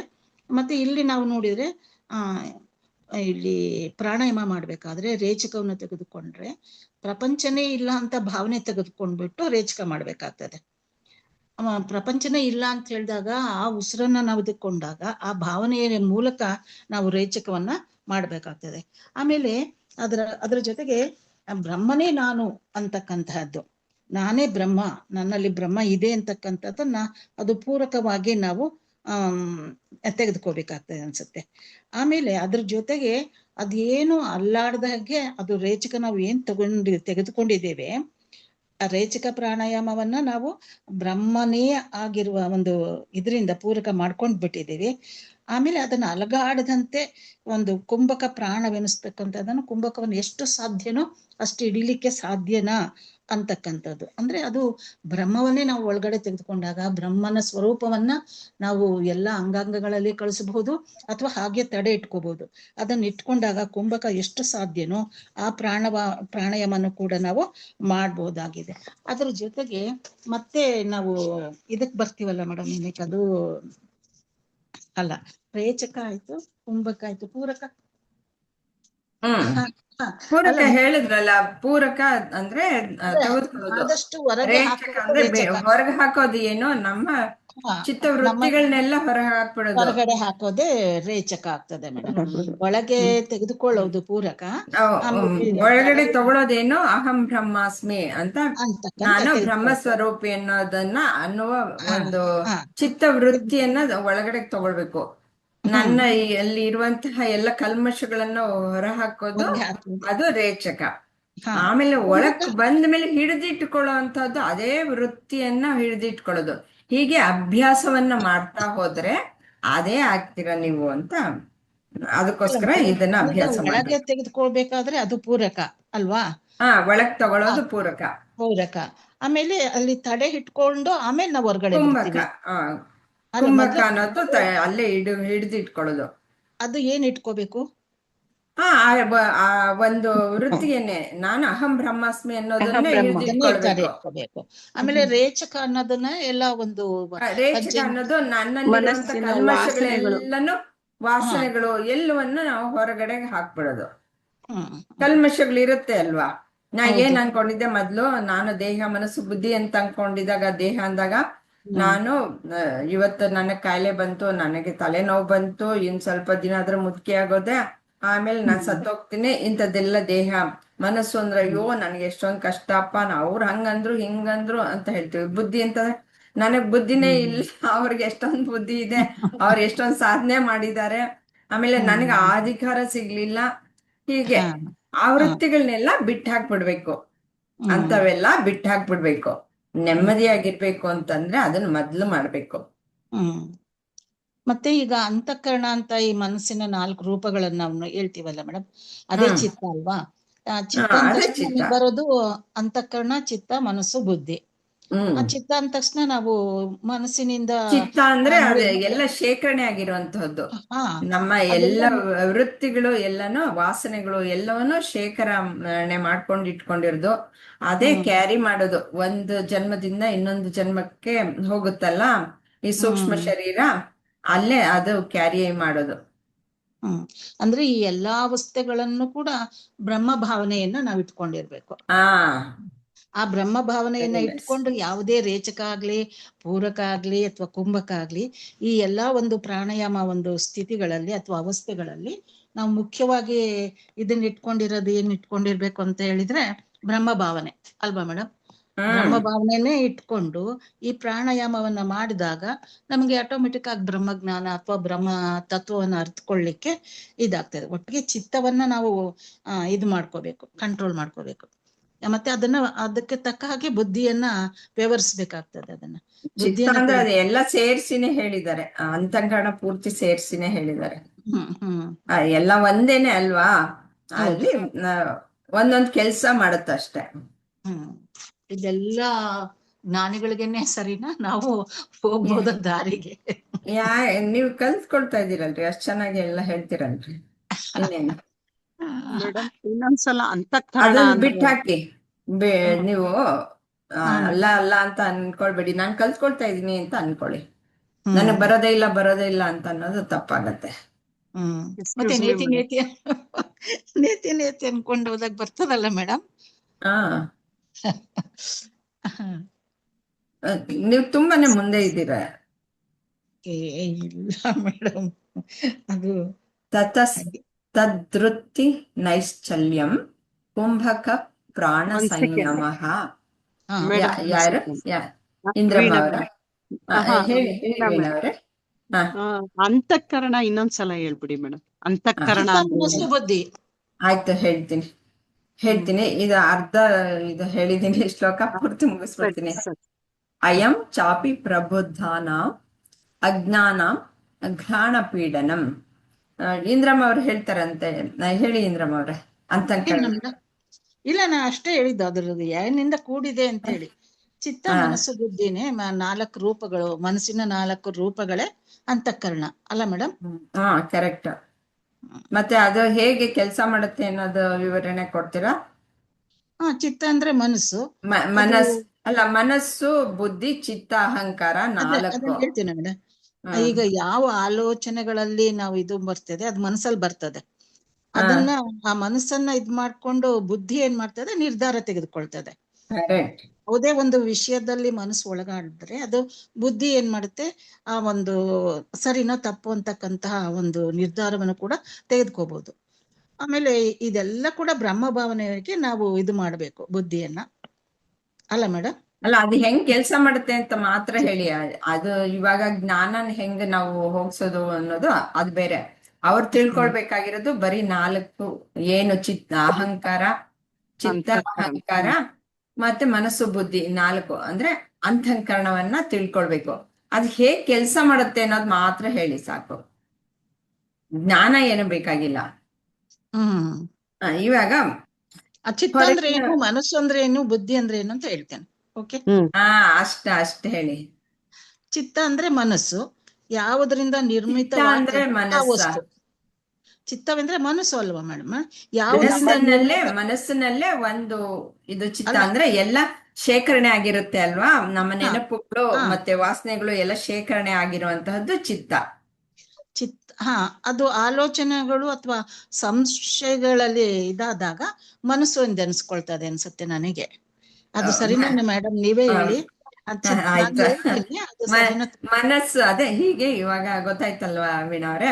ಮನಸ್ಸು, ಬುದ್ಧಿ, ಚಿತ್ತ, ಅಹಂಕಾರ ಅಂತ 4 ಇರುತ್ತೆ.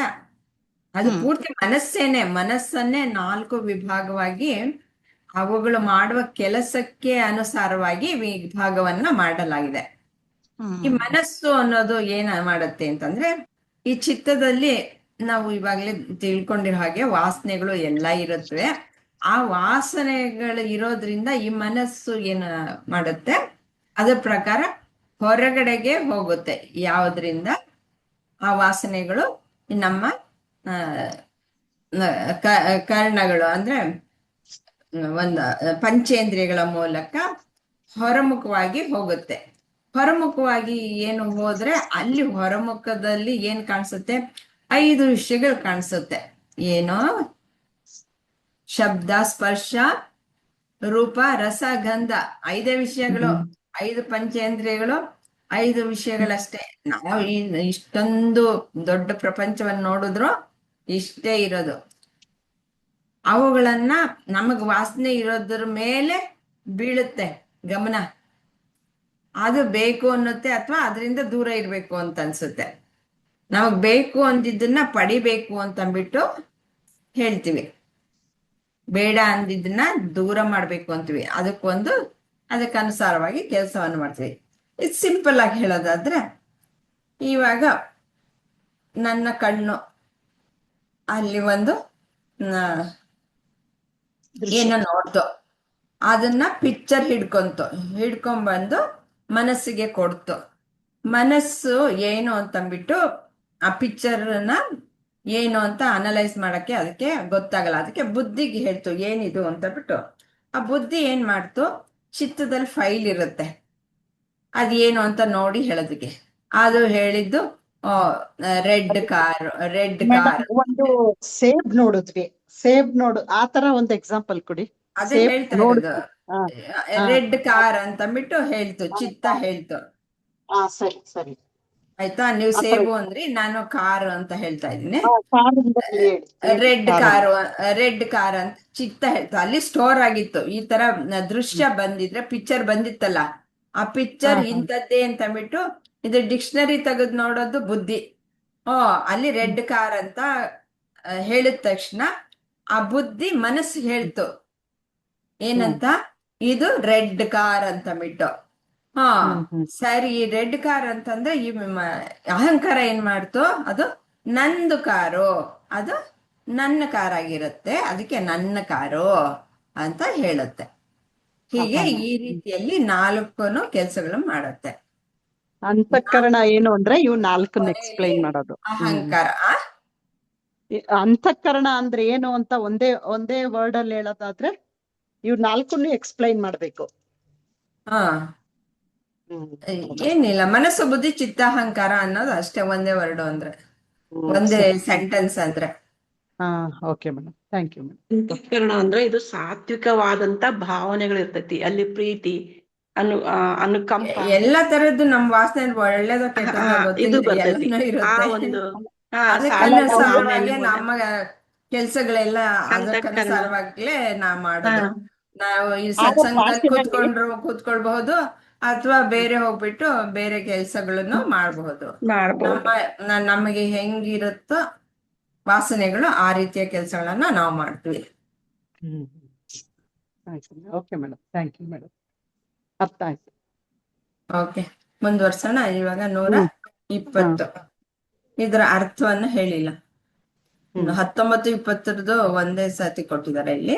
ಅಸಾಧಾರಣ ಪ್ರಪಂಚದ ನಿರಾಕರಣೆಯನ್ನು ರೇಚಕ ಇವಾಗಲೇ ವಿವರಿಸಾಗಿದೆ ಎಂದು ಕರೆಯಲಾಗುತ್ತದೆ. ನಾನು ನಿಜವಾಗಿಯೂ ಬ್ರಹ್ಮ ಎಂಬ ಆಲೋಚನೆಯನ್ನು ಪೂರಕ ಎಂದು ಕರೆಯಲಾಗುತ್ತದೆ, ಮತ್ತು ನಂತರದ ಆಲೋಚನೆಯ ಸ್ಥಿರತೆಯನ್ನು ಕುಂಭಕ, ಇದನ್ನು ಎಲ್ಲ ಹೇಳಿದ್ದಾರೆ ಇಂದ್ರಮ್ಮ ಅವರೆಲ್ಲ, ಎಂದು ಕರೆಯಲಾಗುತ್ತದೆ. ಜ್ಞಾನೋದಯರಿಗೆ ಪ್ರಾಣಾಯಾಮದ ನಿಜವಾದ ಮಾರ್ಗ ಇದು, ಆದರೆ ಅಜ್ಞಾನಿಗಳು ಮೂಗಿಗೆ ಮಾತ್ರ ಹಿಂಸೆ ನೀಡುತ್ತಾರೆ ಅಂತ ಹೇಳ್ತಾ ಇದ್ದಾರೆ.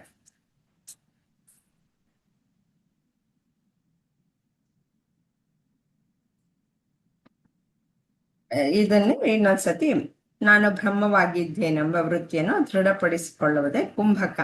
ಅಜ್ಞಾನಿಗಳು ಮಾಡುವ ಉಸಿರಿನ ಕ್ರಿಯೆಯು ಕೇವಲ ಮೂಗಿನ ಪೀಡೆ ಮಾತ್ರ.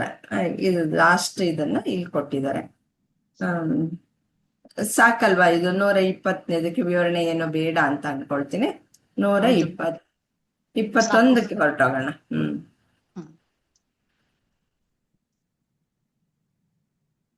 ವಿಷಯೇಶ್ವಾತ್ಮತಾಂ ದೃಷ್ಟ್ವಾ ಮನಸಶ್ಚಿತಿ ಮಜ್ಜನಂ ಪ್ರತ್ಯಾಹಾರಸ್ಸ ವಿಜ್ಞೇಯೋಭ್ಯಸ್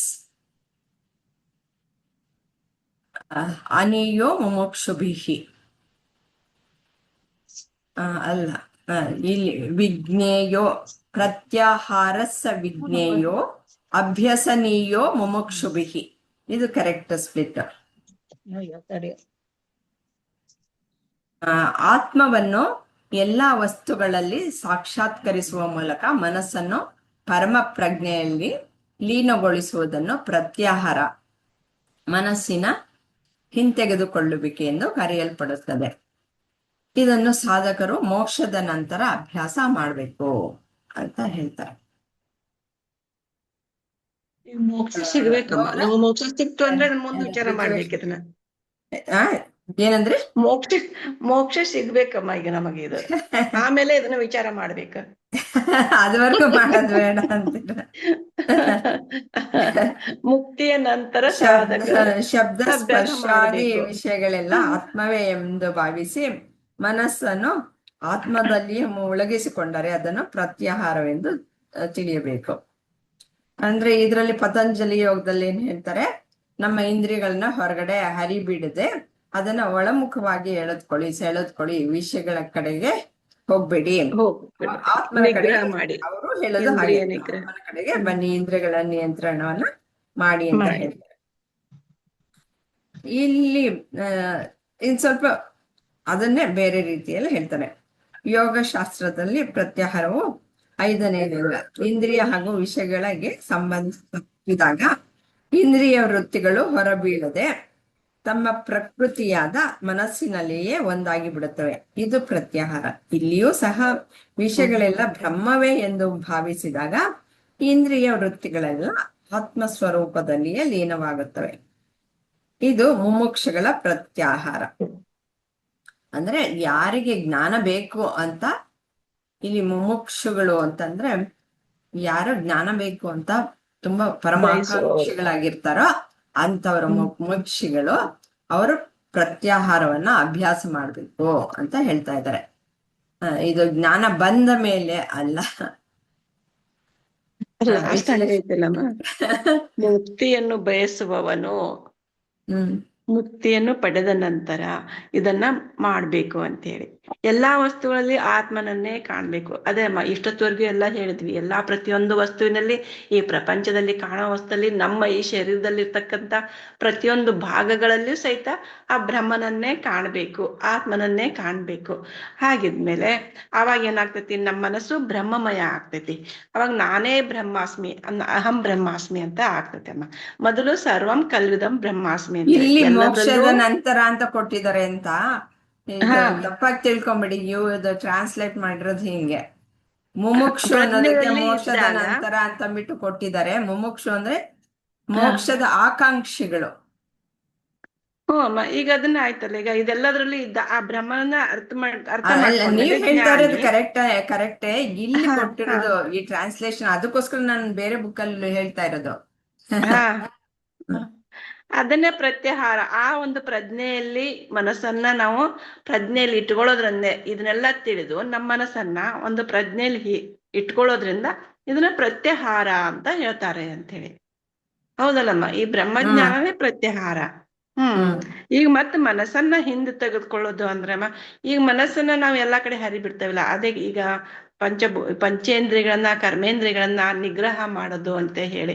ಅದೇ ರೀತಿ ಈ ಮನಸ್ಸನ್ನ ನಾವು ನಿಗ್ರಹ ಮಾಡ್ಕೊಂಡಾಗ ಅದು ಅಂದ್ರೆ ನಾವು ಒಳಗಡೆ, ಅಂದ್ರೆ ನಮ್ಗೆ ಒಳಮುಖವಾಗಿ ನಾನು ನೋಡ್ತಾ ಹೋಗ್ಬೇಕಂದ್ರೆ ನನ್ನಲ್ಲಿರ್ತಕ್ಕಂಥ ಆತ್ಮಜ್ಞಾನವನ್ನ ಏನ್ ತಿಳ್ಕೊತಾ ಇದ್ದೇನೆ, ನನ್ನಲ್ಲಿರುವ ಆ ಆತ್ಮನನ್ನ ಆ ಅಂತರ್ಜ್ಯೋತಿಯನ್ನ ನಾನು ಒಳಮುಖವಾಗಿ ನೋಡ್ಬೇಕು ಅಂತ ಹೇಳಿ. ಸರಿ, ಹೌದಮ್ಮ. ಇದೆಲ್ಲ ಆದ್ಮೇಲೆ ಅವ್ನು ಮುಕ್ತಿ ಸಿಗೋದು. ಮುಕ್ತಿ ಸಿಕ್ಕ ಮೇಲೆ ಮತ್ತೆ ಇದನ್ನ ಮತ್ತೆ ಮನನ ಮಾಡ್ಕೋಬೇಕು ಅಂತ. ಮುಕ್ತಿ ಇಲ್ಲಿ ಈಗ್ಲೇ ಸಿಕ್ಕಿರೋದಲ್ಲ. ನಾವು ಈಗ ನಿಧಿಧ್ಯಾಸ ಮಾಡೋದು ಹೇಗೆ ಅಂತ ಬಿಟ್ಟು ಇಲ್ಲಿ ಇವನು ಮೋಕ್ಷದ ನಂತರ ಕೊಟ್ಬಿಟ್ಟಿದ್ದಾನೆ ಅಷ್ಟೇ. ಟ್ರಾನ್ಸ್ಲೇಷನ್ ಮಾಡಿರೋದು ಹೀಗೆ. ಮುಮುಕ್ಷುಗಳು ಅಂತಂದ್ರೆ ಯಾರು ಮೋಕ್ಷವನ್ನ ಅಪೇಕ್ಷೆ ಪಟ್ಕೊಂಡು ಎಲ್ಲವನ್ನು ತಿಳ್ಕೊಳ್ತಾ ಇದ್ದಾರೋ ಅಂತವ್ರು ಅಂತ, ಅವ್ರನ್ನ ಮುಮುಕ್ಷುಗಳು ಅಂತ ಹೇಳೋದು. ಅವ್ರಿಗೆ ಮೊದಲು ಇದೆಲ್ಲ ಬರ್ಬೇಕು, ಪ್ರತ್ಯಾಹಾರ ಎಲ್ಲ ಬರ್ಬೇಕು ಎಲ್ಲ ನಿಧಿಧ್ಯಾಸವನ್ನು ಮಾಡ್ಬೇಕು. ಮಾಡಿದಾಗ ಮಾತ್ರ ಆ ಮೋಕ್ಷ ಅನ್ನೋದು ಲಭ್ಯವಾಗೋದು. ಅದೇ ಸಿದ್ಧ ವಸ್ತು ಅಂತಾನೆ ಹೇಳಿದಾರಲ್ಲ, ಇದರಲ್ಲಿ 15 ರೀತಿ ಹೇಳಿದ್ರಲ್ಲ, 15ರಲ್ಲಿ ಯಾವ್ದಾದ್ರು ಒಂದನ್ನಾದ್ರೂ ಹಿಡ್ಕೊಂಡು ಅದನ್ನ ಪೂರ್ತಿಯಾಗಿ ಸಂಪೂರ್ಣವಾಗಿ ನೀವು ಮಾಡಿ ಅಷ್ಟೇ ಸಾಕು ಅಂತ ಹೇಳ್ತಾರೆ. ಒಂದೇ ಹೊಣೆ ಎಲ್ಲ ಚೆನ್ನಾಗಿ ಹೇಳಿದ್ದೀರಾ ವಿಜಯಲಕ್ಷ್ಮಿ ಅವರೇ. ಎತ್ರ ಎತ್ರ ಮನೋ ಅಲ್ಲ, ನೀವು ಇಷ್ಟಕ್ಕೆ ಸ್ಟಾಪ್ ಮಾಡೋಣವಾ, ಮುಂದುವರ್ಸೋಣವಾ? ಸಾಕ್ ಬಿಡಮ್ಮ, 8 ಆಯ್ತು, 8, 12 ನಿಲ್ಸೋಣ. ಬೇಕಾದ್ರೆ ನಾವು ನೆಕ್ಸ್ಟ್ ಮುಂದುವರ್ಸೋಣ. ಇನ್ನೆಷ್ಟು 4 ಸೆಕೆಂಡಿಂದ 22 ಮತ್ತೆ ಮುಂದಿನ ಇದನ್ನ ವಿಡಿಯೋನ ನೋಡ್ಕೊಂಡ್ ಬರ್ಬೇಕಾಗುತ್ತೆ. ಆಗ್ಬೋದಾ? ಆಗ್ಬೋದು. ಇದನ್ನ ಶ್ರೀ ಸೂಕ್ತ ಹೇಳೋದಮ್ಮ. ಶ್ರೀ ಸೂಕ್ತ ಹೇಳ್ತೀರಾ? ನೀವು ಹೇಳ್ತೀನಿ ಅಲ್ಲ, ಅಂತ ಎಲ್ರು ಹೇಳೋರಂತೆ. ಇದು ಸ್ಟಾಪ್ ಮಾಡ್ಬಿಡ್ತೀನಿ ಹಾಗಾದ್ರೆ. ಕೇಳ್ರಿ ಇಂದ್ರಮ್ಮರ್ ಏನಂತಾರೆ, ವೀಣಾ ಅವರು ಇಂದ್ರಮ್ಮರು. ಹರಿ ಓಂ ಶ್ರೀ ಗುರುಭ್ಯೋ ನಮಃ. ಶ್ರೀ ಕೃಷ್ಣ ಅರ್ಪಣಮಸ್ತು.